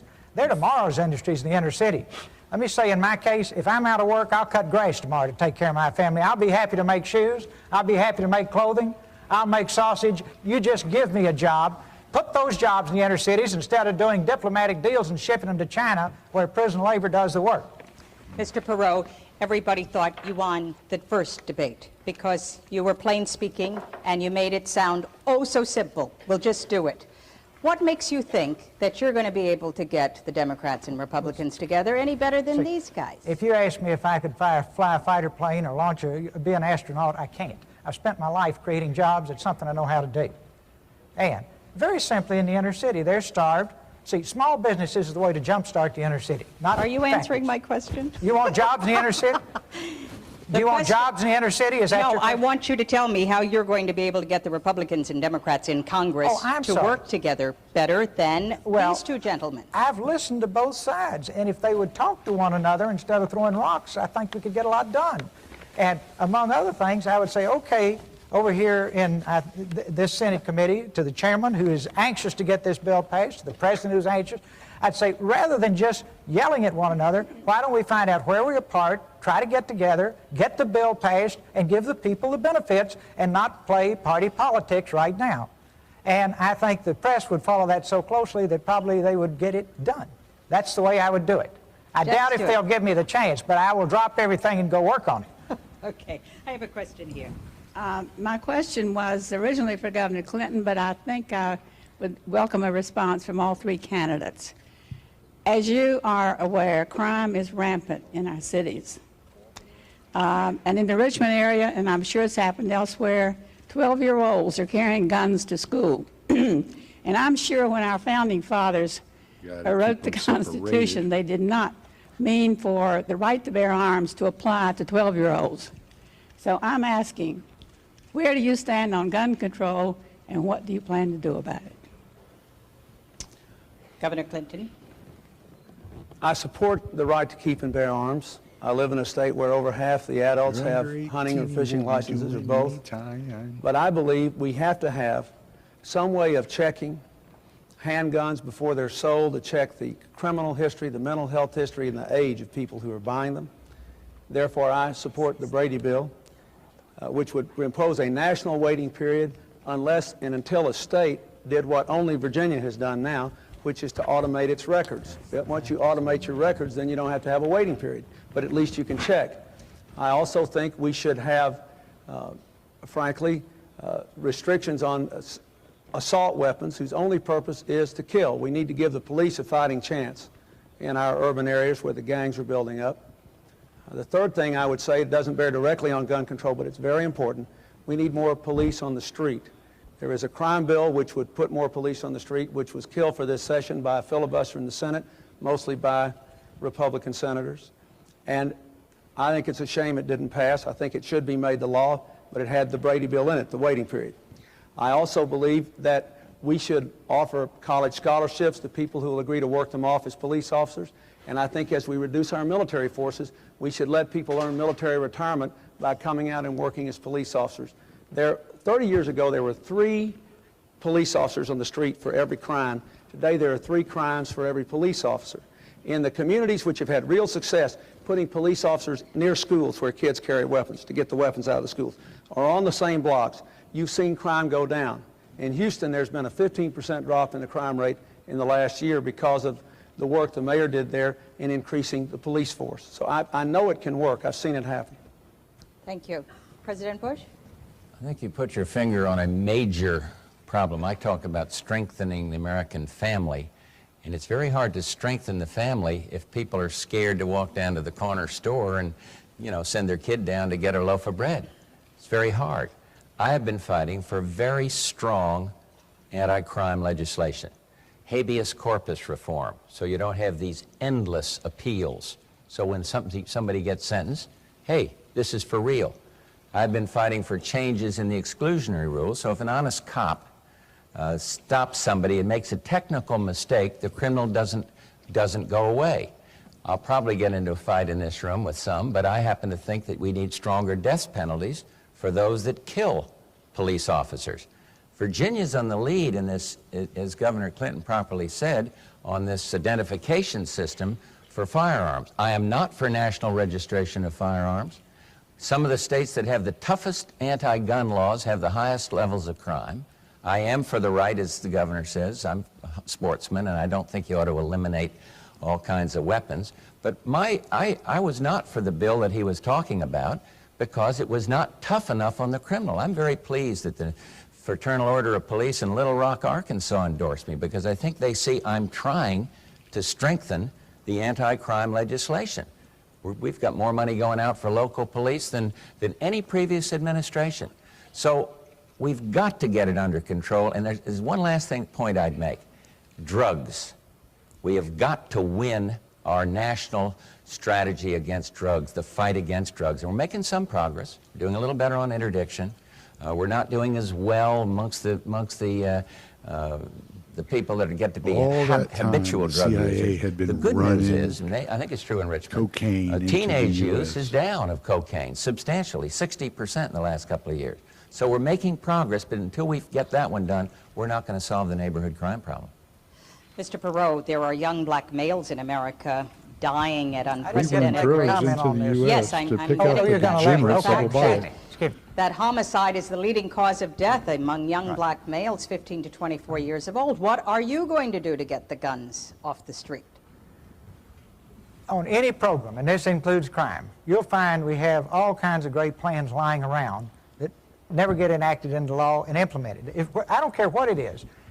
Competitiveness, health care, crime, you name it. Brady bill, I agree with that it's a timid step in the right direction, but it won't fix it. So why pass a law that won't fix it? Now, what it really boils down to is, can you live? We have become so preoccupied with the rights of the criminal that we've forgotten the rights of the innocent. And in our country, we have evolved to a point where we've put millions of innocent people in jail because you go to the poor neighborhoods and they put bars on their windows and bars on their doors and put themselves in jail to protect the things that they acquired legitimately. Now, that's where we are. We have got to become more concerned about people who play by the rules and get the balance we require. This is going to take, first, building a consensus at grassroots America. Right from the bottom up, the American people have got to say they want it.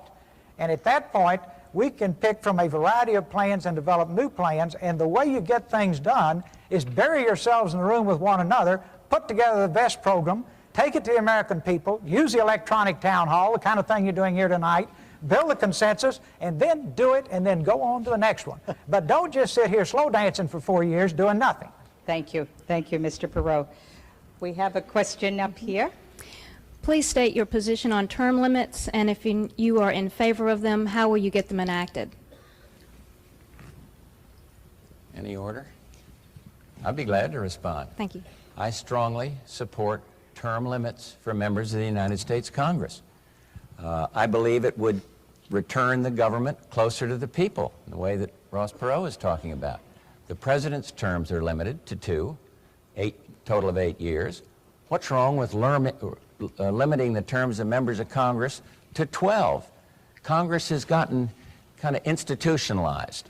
For 38 years, one party has controlled the House of Representatives, and the result, sorry little post office that can't do anything right, and a bank that has more overdrafts than all the Chase Bank and Citibank put together. We've got to do something about it, and I think you get a certain arrogance, bureaucratic arrogance, if people stay there too long.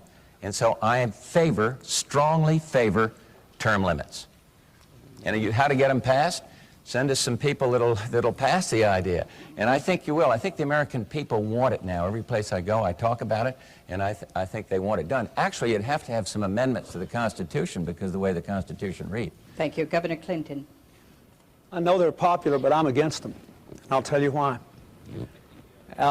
I believe, number one, it would pose a real problem for a lot of smaller states in the Congress. It would have enough trouble now making sure their interests are heard. Number two, I think it would increase the influence of unelected staff members in the Congress who have too much influence already. I want to cut the size of the congressional staffs, but I think you're going to have too much influence there with people who were never elected who have lots of expertise. Number three, if the people really have a mind to change, they can. You're going to have 120 to 150 new members of Congress. Now, let me tell you what I favor instead. I favor strict controls on how much you can spend running for Congress, strict limits on political action committees, requirements that people running for Congress appear in open public debates like we're doing now.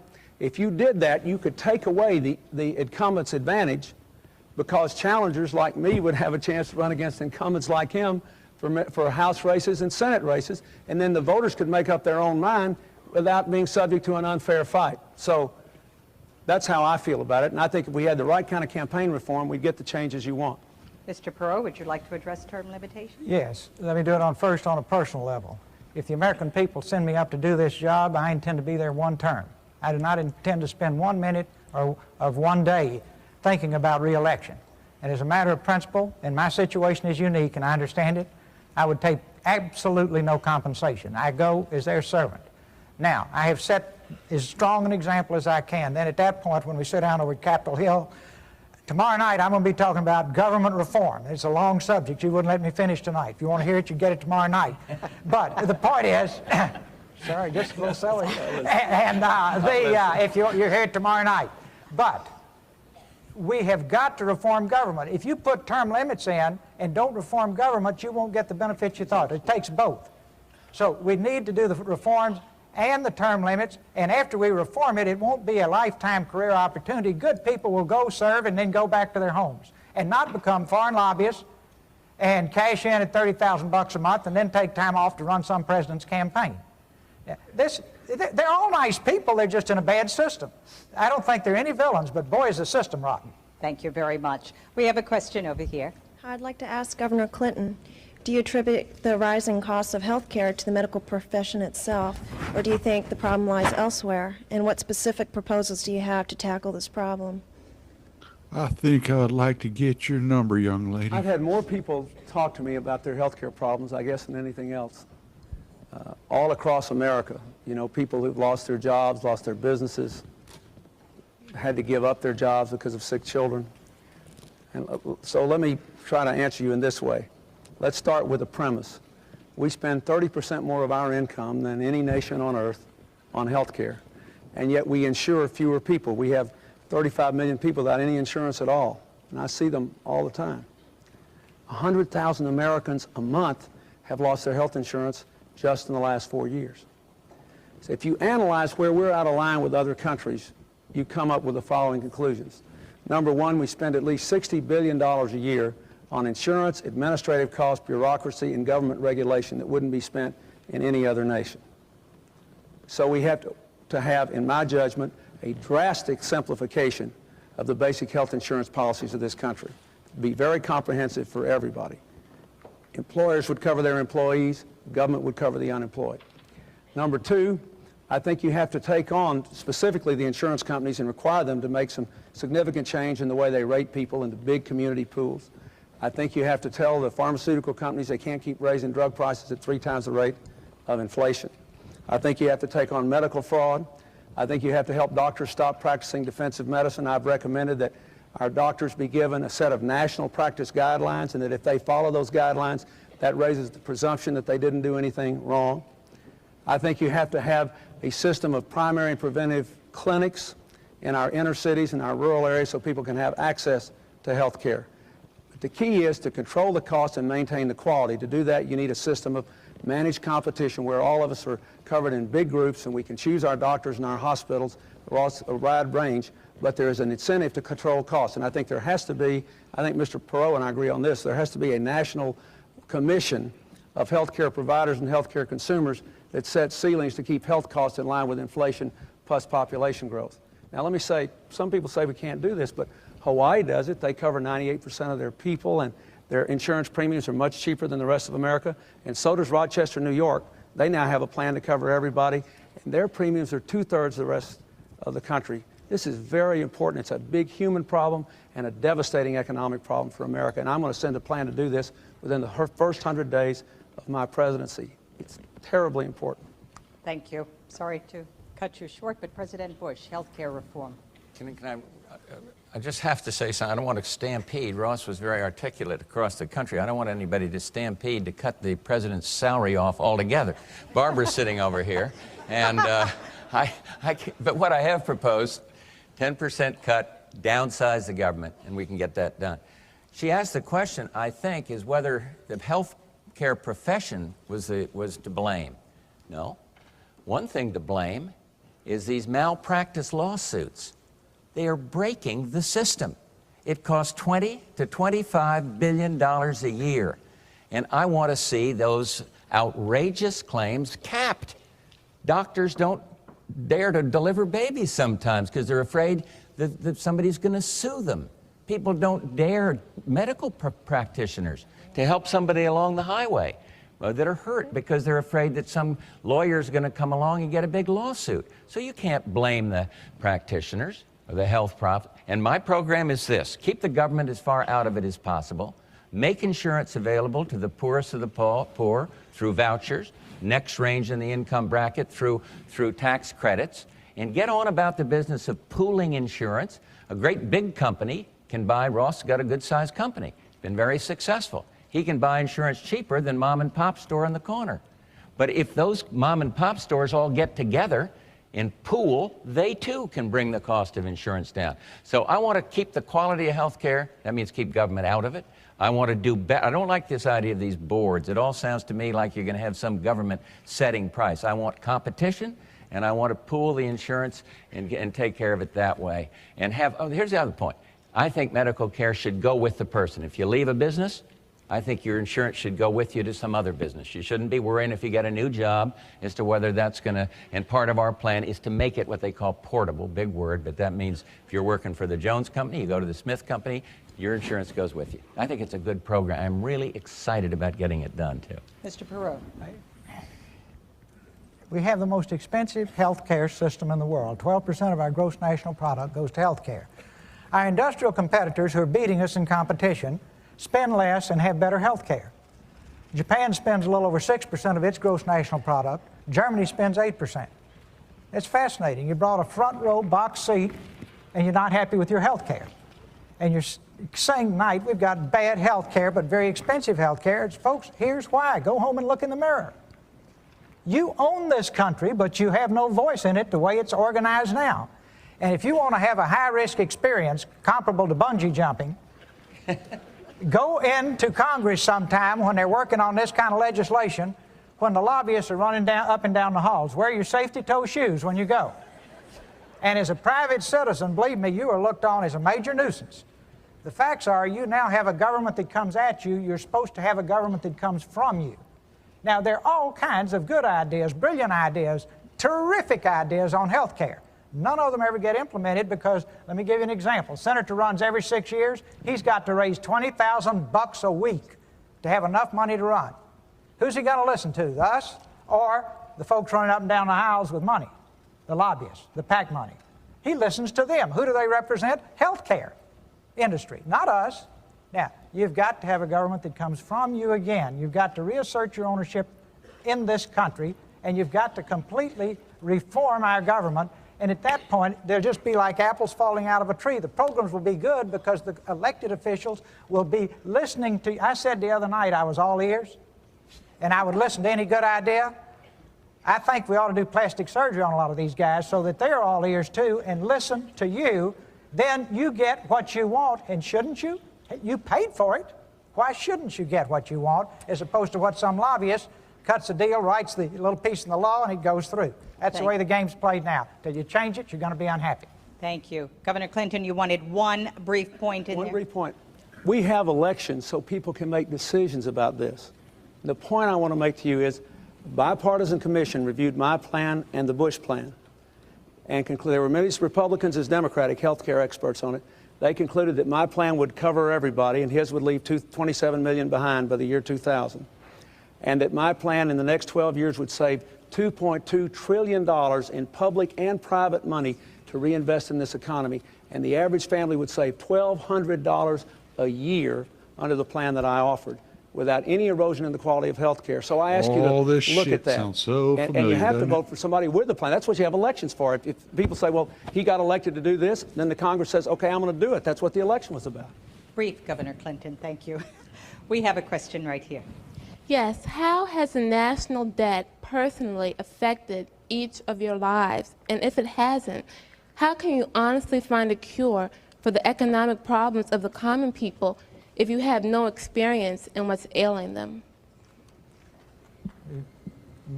May I answer? Well, Mr. Who do you want to start yes, with? Of course. Go right ahead. Go right ahead. For each of you. Yes. So it caused me to disrupt my private life and my business to get involved in this activity. That's how much I care about it. And believe me, if you knew my family and if you knew the private life I have, you would agree in a minute that that's a whole lot more fun than getting involved in politics. But I have lived the American dream. I came from a very modest background. nobody's been luckier than I've been. All the way across the spectrum, and the greatest riches of all are my wife and children. That's true of any family. But I want all the children, I want these young people up here to be able to start with nothing but an idea like I did and build a business. But they've got to have a strong basic economy. And if you're in debt, it's like having a ball and chain around you. I just figure, as lucky as I've been, I owe it to them. And I owe it to the future generations. And on a very personal basis, I owe it to my children and grandchildren. Thank you, Mr. President. Well, I think the national debt affects everybody. Obviously, it has a lot to do with interest rates. It has. She's saying you personally. On a personal basis, how has it affected you? Has it affected you personally? Well, I'm sure it has. I love my grandchildren. I want to think think that they're going to be able to afford an education. I think that that's an important part of being a parent. Maybe I won't get it wrong. Are you suggesting that if somebody has means, that the national debt doesn't affect them? What I'm saying I'm not sure I get it. Help me with the question, and I'll try to answer it. I've had friends that have been laid off from jobs. Yeah. I know people who cannot afford to pay the mortgage on their homes, their car payment. I have personal problems with the national debt, but how has it affected you? And if you have no experience in it, how can you help us if you don't know what we're feeling? I think she means more the recession, the economic problems today the country faces, rather than the deficit. You ought to be in the White House for a day and hear what I hear and see what I see and read the mail I read and touch the people that I touch from time to time. I was in the Lomax AME Church. It's a black church just outside of Washington, D.C. And I read in the bulletin about teenage pregnancies, about the difficulty that families are having to make ends meet. I talk to parents. I mean, you got to care. Everybody cares if people aren't doing well. But I don't think it's fair to say you haven't had cancer, therefore you don't know what it's like. I don't think it's fair to say, whatever it is, that if you haven't been hit by it personally, but everybody's affected by the debt because of the tremendous interest that goes into paying on that debt. Everything's more expensive. Everything comes out of your pocket and my pocket. So it's that. But I think in terms of the recession, of course you feel it when you're president of the United States. And that's why I'm trying to do something about it by stimulating the export, investing more, better education systems. Thank you. I'm glad to clarify. Tell me how it's affected you again. You know people who've lost their jobs and lost their homes? Well, I've been governor of a small state for 12 years. I'll tell you how it's affected me. Every year, Congress and the President sign laws that make us do more things and gives us less money to do it with. I see people in my state, middle-class people, their taxes have gone up in Washington and their services have gone down, while the wealthy have gotten tax cuts. I have seen what's happened in this last 4 years when, in my state, when people lose their jobs, there's a good chance I'll know them by their names. When a factory closes, I know the people who ran it. When the businesses go bankrupt, I know them. And I've been out here for 13 months, meeting in meetings just like this ever since October, with people like you all over America, people that have lost their jobs, lost their livelihood, lost their health insurance. What I want you to understand is the national debt is not the only cause of that. It is because America has not invested in its people. It is because we have not grown. It is because we've had 12 years of trickle-down economics. We've gone from first to 12th in the world in wages. We've had 4 years where we produced no private sector jobs. Most people are working harder for less money than they were making 10 years ago. It is because we are in the grip of a failed economic theory. And this decision you're about to make better be about what kind of economic theory you want. Not just people saying, I want to go fix it, but what are we going to do? What I think we have to do is invest in American jobs, American education, control American health care costs, and bring the American people together again. Thank you, Governor Clinton. We are a little more than halfway through this program, and I'm glad that we're getting the diversity of questions that we are. And I don't want to forget these folks on the wings over here, so let's go over here. Do you have a question? Yes, I do. My name is Ben Smith. I work in the financial field counseling retirees, and I'm personally concerned about three major areas. One is the Social Security Administration, or trust fund, is projected to be insolvent by the year 2036. And we funded the trust fund with IOUs in the form of treasury bonds. The Pension Guarantee Fund, which backs up our private retirement plans for retirees, is projected to be bankrupt by the year 2026, not to mention the cutbacks by private companies. And Medicare is projected to be bankrupt maybe as soon as 1997. And I would like from each of you a specific response as to what you intend to do for retirees relative to these issues, not generalities but specifics, because I think they're very disturbing issues.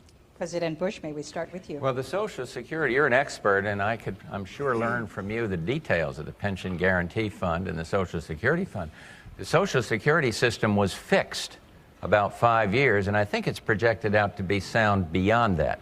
So at least we have time to work with it. But on all of these things, a sound economy is the only way to get it going. Growth in the economy is going to add to the overall prosperity and wealth. I can't give you a specific answer on Pension Guarantee Fund. All I know is that we have firm government credit to guarantee the pensions. And that is very important. But it's the full faith and credit of the United States in spite of our difficulties is still pretty good. It's still the most respected credit. So I would simply say, as these dates get close, you're going to have to reorganize and refix as we did with the Social Security Fund. And I think that's the only answer. But the more immediate answer is to do what this lady was suggesting we do, and that is to get this deficit down and get on without adding to the woes and then restructure. One thing I've called for that has been stymied, and I'll keep on working for it, is a whole financial reform legislation. It is absolutely essential in terms of bringing our banking system and credit system into the new age instead of having it living back in the dark ages. And it's a big fight. And I don't want to give my friend Ross another shot at me here, but I am fighting with the Congress to get this through. And you can't just go up and say, I'm going to fix it. You got some pretty strong-willed guys up there that argue with you. But that's what the election's about. I agree with the governor. That's what the election is about. And sound fiscal policy is the best answer, I think, to all the three problems you mentioned. Thank you. Mr. Perot? Just on the broad issue here, when you're trying to solve a problem, you get the best plans. You have a raging debate about those plans. Then, out of that debate with leadership comes consensus. Then, if the plans are huge and complex like health care, I would urge you to implement pilot programs. Like the old carpenter says, measure twice, cut once. You know, let's make sure this thing's as good as we all think it is at the end of the meeting. Then finally, our government passes laws and freezes the plan in concrete. Anybody that's ever built a successful business will tell you, you optimize, optimize, optimize after you put something into effect. The reason Medicare and Medicaid are a mess is we froze them. Everybody knows how to fix them. There are people all over the federal government, if they could just touch it with a screwdriver, could fix it. Now back over here. See, we've got a $4 trillion debt, and only in America would you have $2.8 trillion of it, or 70% of it, financed 5 years or less. Now that's another thing for you to think about when you go home tonight. You don't finance long-term debt with short-term money. Why did our government do it? To get the interest rates down. A 1% increase in interest rates in that $2.8 trillion is $28 billion a year. Now, when you look at what Germany pays for money and what we don't pay for money, you realize there's quite a spread, right? And you realize this is a temporary thing, and there's going to be another sucking sound that runs our deficit through the roof. You know, and everybody's ducking it, so I'm going to say it, that we are not letting that surplus stay in the bank. We are not investing that surplus like a pension fund. We are spending that surplus to make the deficit look smaller to you than it really is. Now, that puts you in jail in corporate America if you kept books that way, but in government, it's just kind of the way things are. That's because it comes at you, not from you. Now then, that money needs to be, they don't even pay interest on it. They just write a note for the interest. Mr. Perot, can you wrap it up? But the point, see, do you want to fix the problem or soundbite it? I understand the importance of time, but see, here's how we get to this mess we're in. This is just one of 1,000. Fair. Now then, to nail it, there's one way out. A growing, expanding job base. A growing, expanding job base to generate the funds and the tax revenues to pay off the mess and rebuild America. We got a double hit. If we're $4 trillion down, we should have everything perfect, but we don't. We got to pay it off and build money to renew it. Spend money to renew it, and that's going to take a growing, expanding job base. That is priority one in this country. Put everybody that's breathing to work. And I'd love to be out of workers and have to import them like some of our international Mr. Perot, competitors. I'm sorry, I'm going Sorry. to... And I don't want to soundbite you, but we are trying to be fair to everyone. No, absolutely, I apologize. All right. Governor Clinton. I think I remember the question.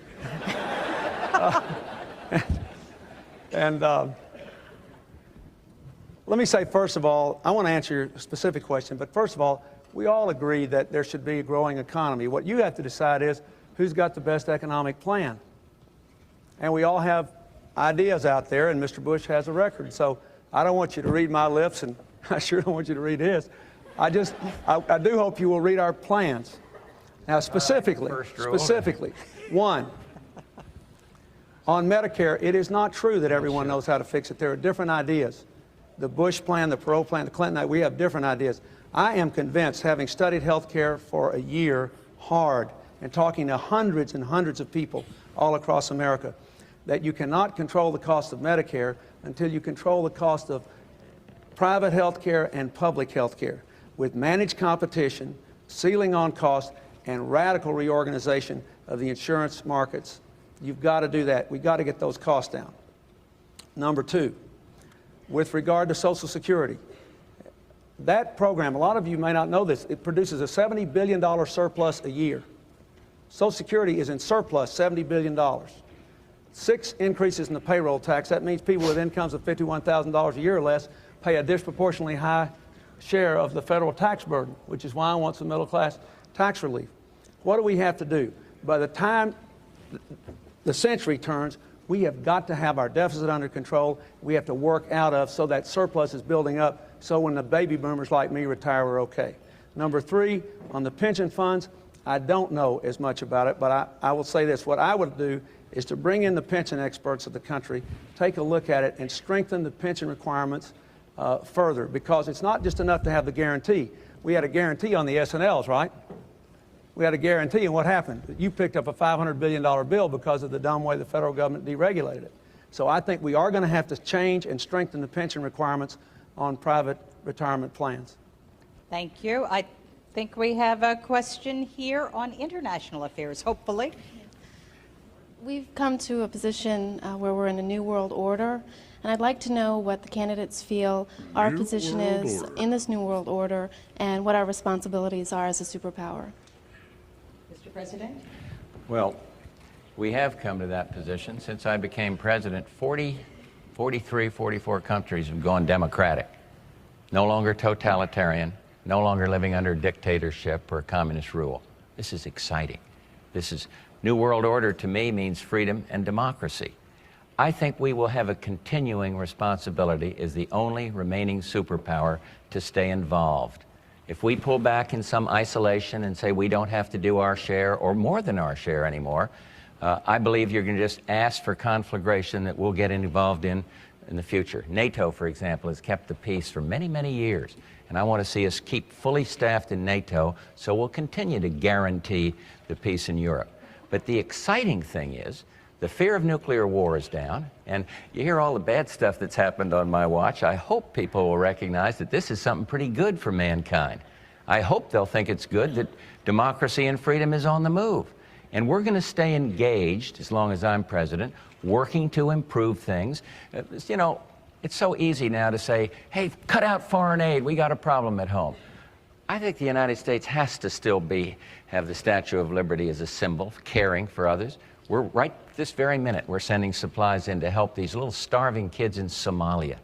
We're trying to it's the United States that's taken the lead in humanitarian aid into Bosnia. We're doing this all around the world. And yes, we got problems at home. And I think I got a good plan to help fix those problems at home. But because of our leadership, because we didn't listen to the nuclear freeze group, do you remember? Freeze it back in about the late 70s. Freeze, don't touch it. We're going to lock it in now or else we'll have war. President Reagan said, no, peace through strength. It worked. The Soviet Union is no more, and now we're working to help them become totally democratic through the Freedom Support Act that I led on. A great Democratic ambassador, Bob Strauss over there, Jim Baker, all of us got this thing passed through cooperation, Ross. It worked with cooperation, and you're for that, I'm sure, helping Russia become democratic. So the New World Order to me means freedom and democracy Keep engaged. Do not pull back into isolation. And we are the United States, and we have a responsibility to lead and to guarantee the security. If it hadn't been for us, Saddam Hussein would be sitting on top of 3/5 of the oil supply of the world, and he'd have nuclear weapons. And only the United States could do that. Excuse me, Carol. Thank you. Mr. Perot. Well, it's cost-effective to help Russia succeed in its revolution. It's pennies on the dollar compared to going back to the Cold War. Russia's still very unstable. They could go back to square one and worse. There's still, all the nuclear weapons are not dismantled. I'm particularly concerned about the intercontinental weapons, the ones that can hit us. We've got agreements, but they're still there. With all this instability and breaking into republics, and all the Middle Eastern countries going over there and shopping for weapons, we've got our work cut out for us. So we need to stay right on top of that and constructively help them move toward democracy and capitalism. We have to have money to do that. We have to have our people at work. See, for 45 years we were preoccupied with the Red Army. I suggest now that our #1 preoccupation is red ink in our country. And we've got to put our people back to work so that we can afford to do these things we want to do in Russia. We cannot be the policeman for the world any longer. We spend $300 billion a year defending the world. Germany and Japan spend around $30 billion apiece. It's neat. If I can get you to defend me and I can spend all my money building industry, that's a home run for me. Coming out of World War II, it made sense. Now, the other superpowers need to do their part. I'll close on this point. You can't be a superpower unless you're an economic superpower. If we're not an economic superpower, we're used to be, and we will no longer be a force for good throughout the world. And if nothing else gets you excited about rebuilding our industrial base, maybe that will, because it's job one, is to put our people back to work. Governor Clinton, the president mentioned Saddam Hussein. Your vice president and you have had some words about the president and Saddam Hussein. Would you care to comment? I'd rather answer her question first, Okay. and I'll be glad to. Because the question you ask is important. The end of the Cold War brings an incredible Ma'am, do opportunity. you have a for change. sister? Winds of Because freedom 2 blowing around the 5s world. make it 10. Russia demilitarizing.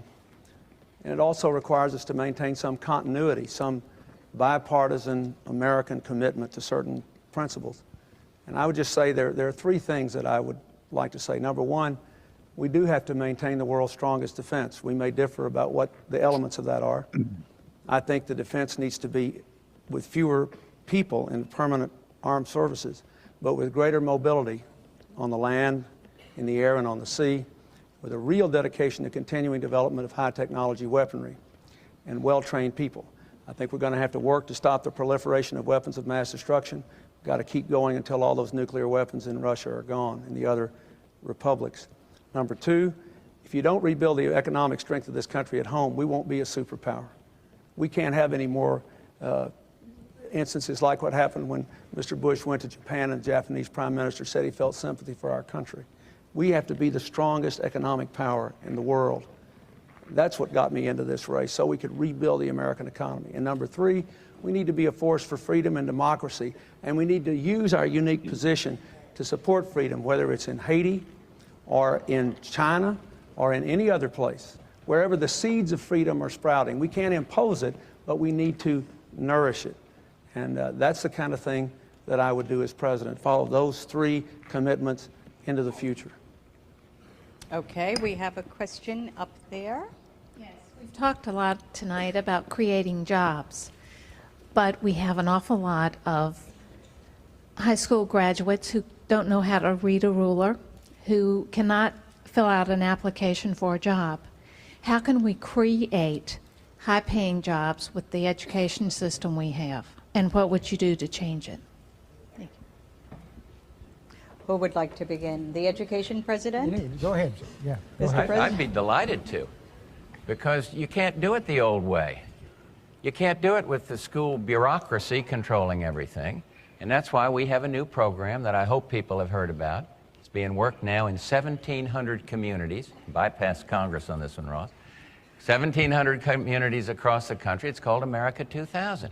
And it literally says to the communities, reinvent the schools. Not just the bricks and mortar, but the curriculum and everything else. Think anew. We have a concept called the New American School Corporation, where we're doing exactly that.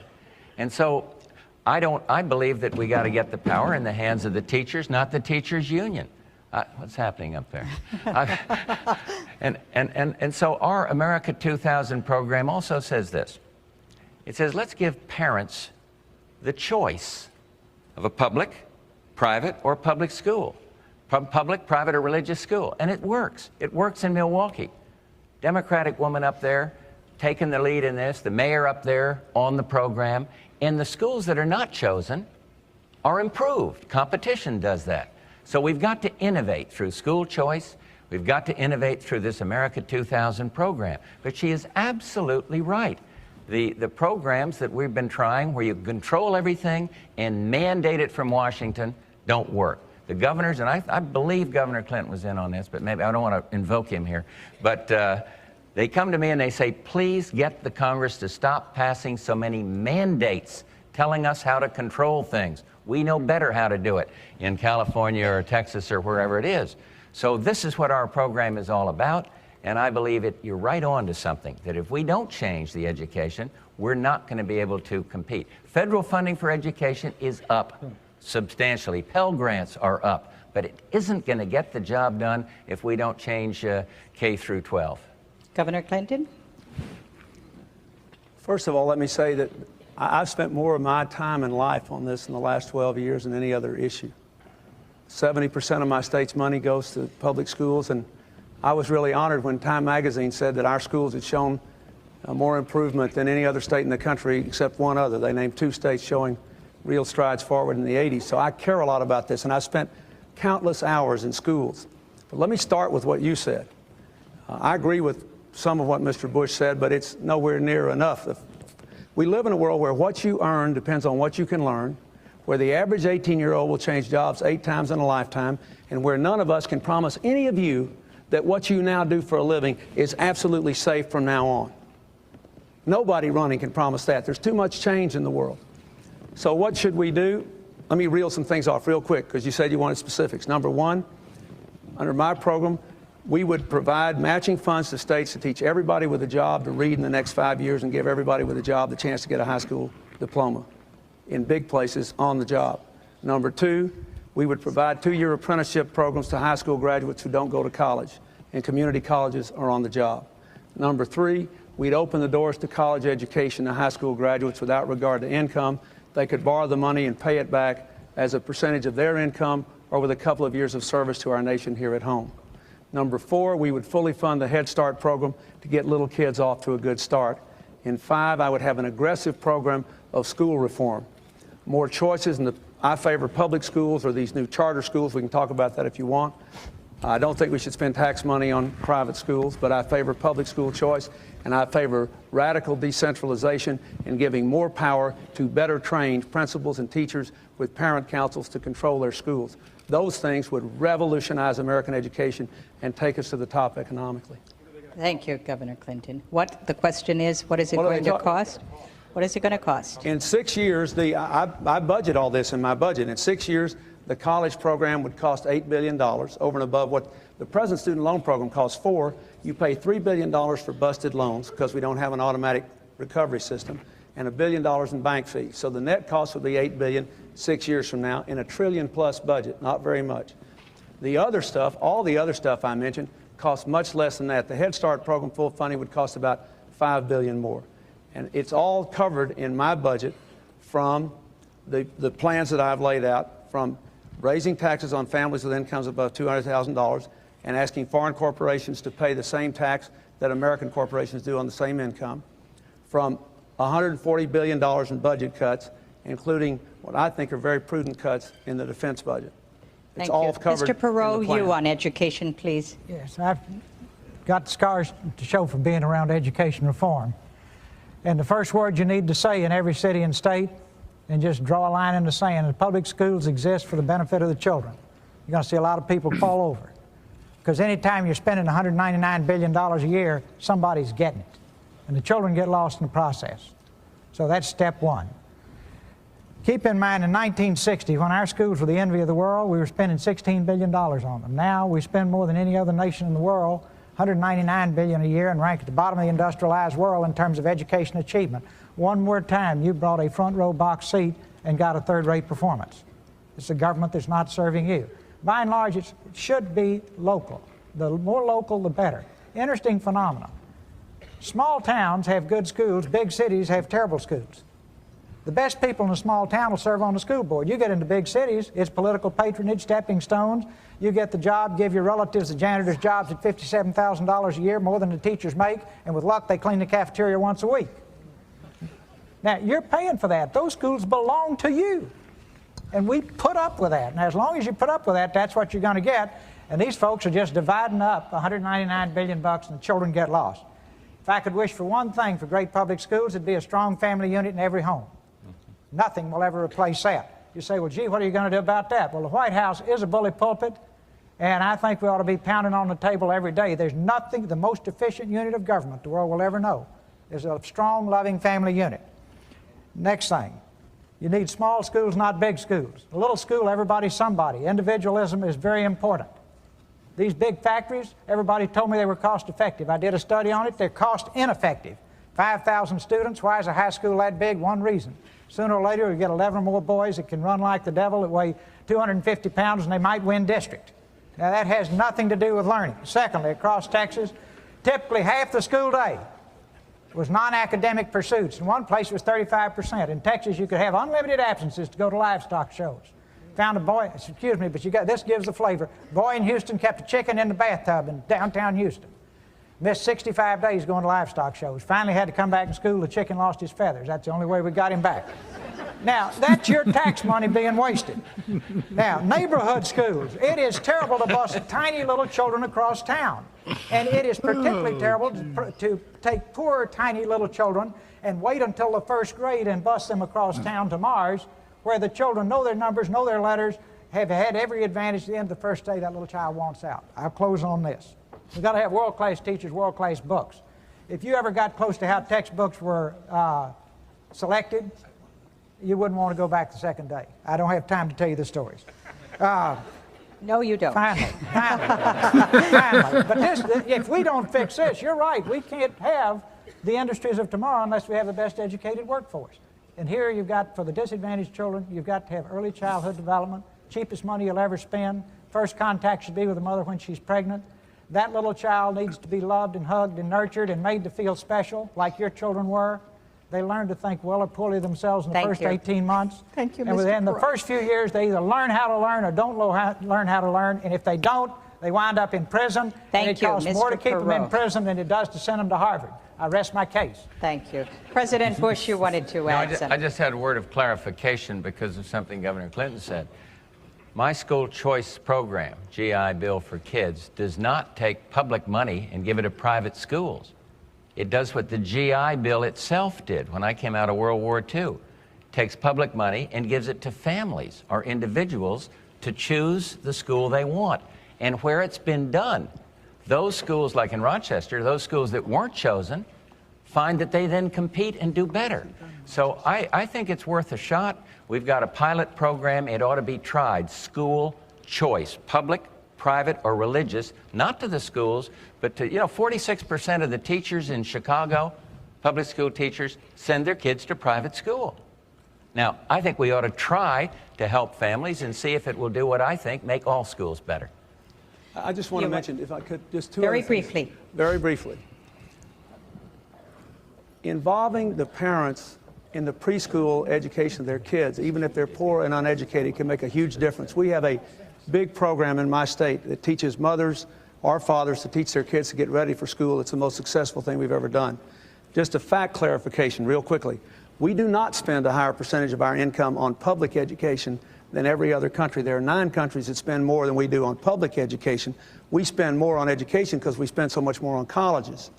But if you look at public education alone and you take into account the fact that we have more racial diversity and more poverty, it makes a big difference. There are great public schools where there's public school choice, accountability, and brilliant principals. I'll just mention one, the Beasley Academic Center in Chicago. I commend it to anybody. It's as good as any private school in the country. We have very little time left, and it occurs to me that we have talked all this time, and there has not been one question about some of the racial tensions and ethnic tensions in America. Is there anyone in this audience that would like to pose a question to the candidates on this? Can't we all just get along? Yes.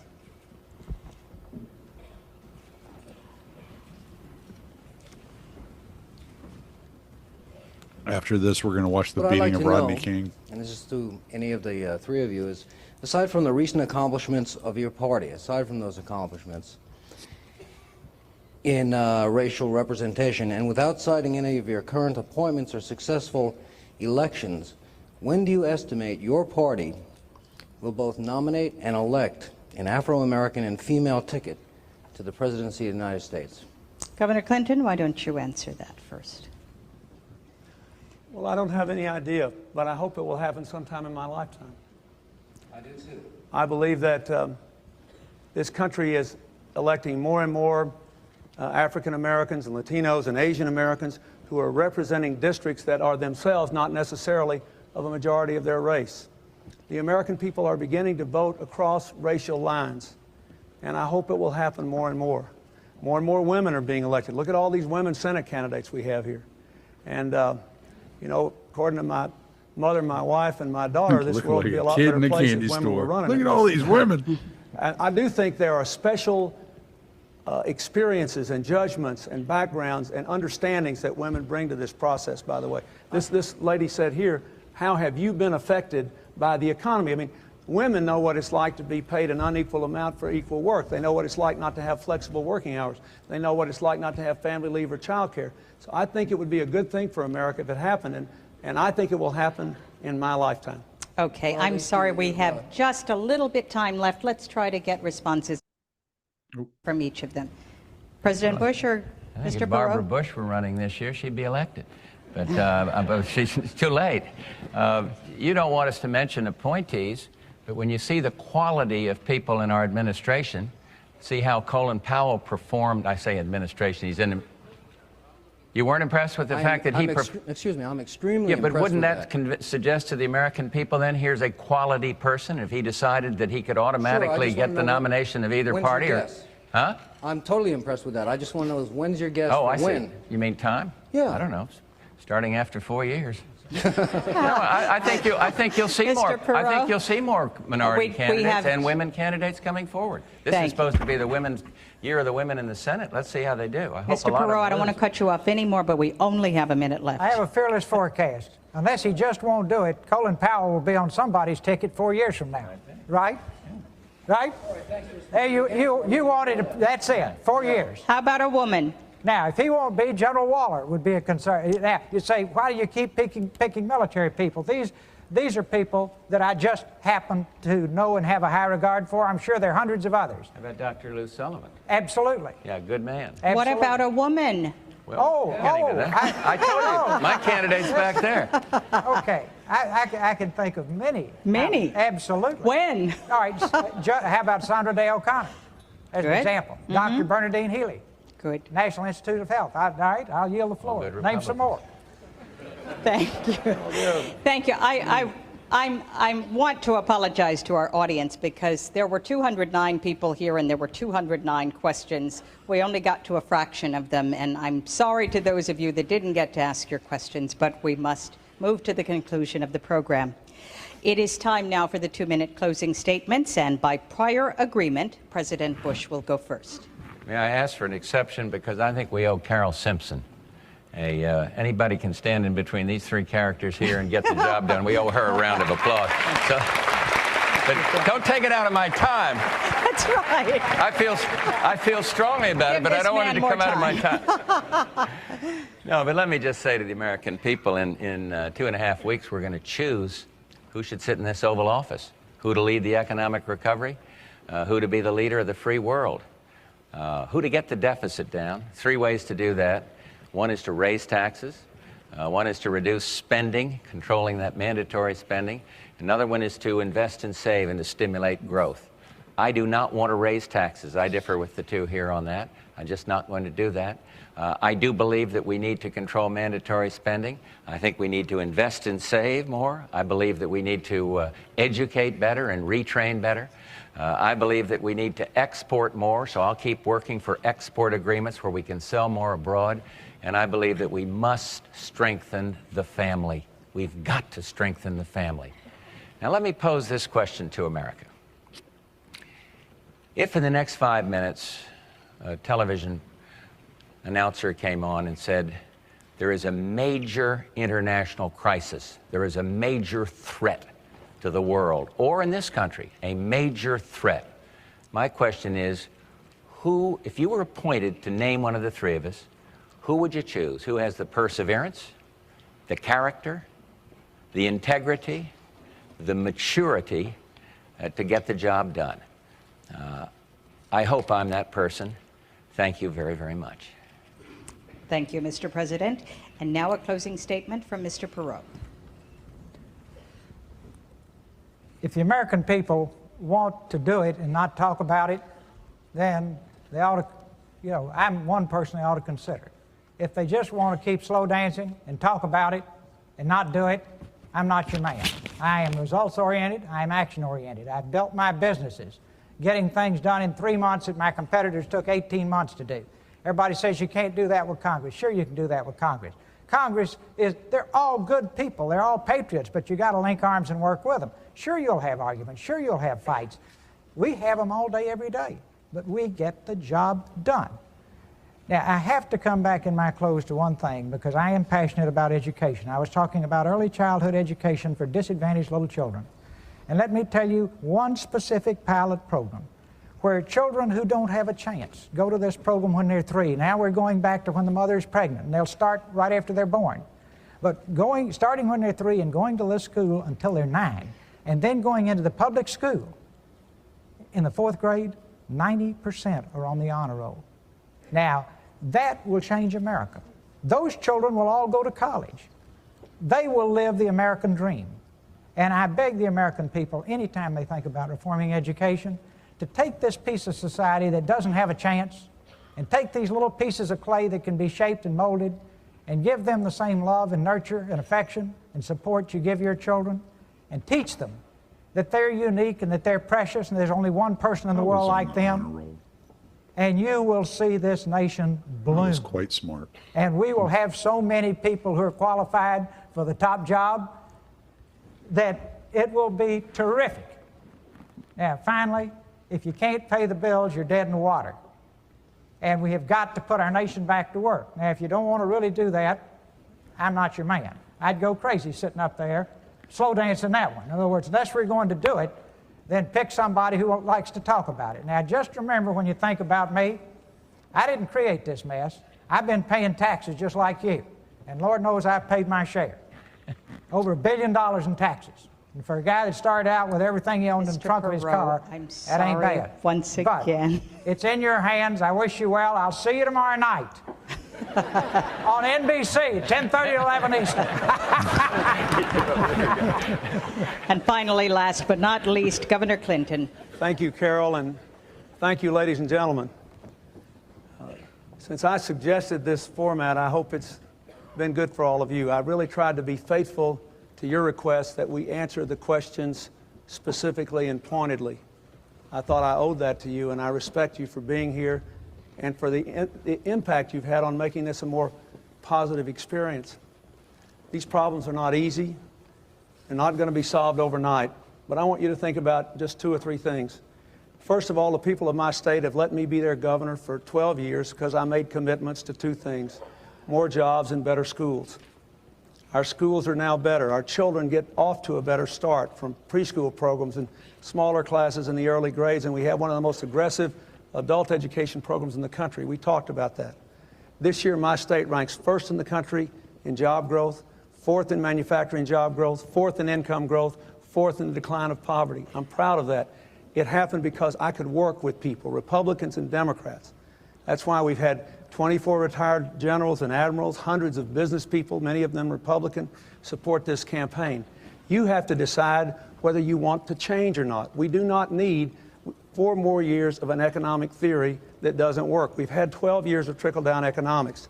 It's time to put the American people first, to invest and grow this economy.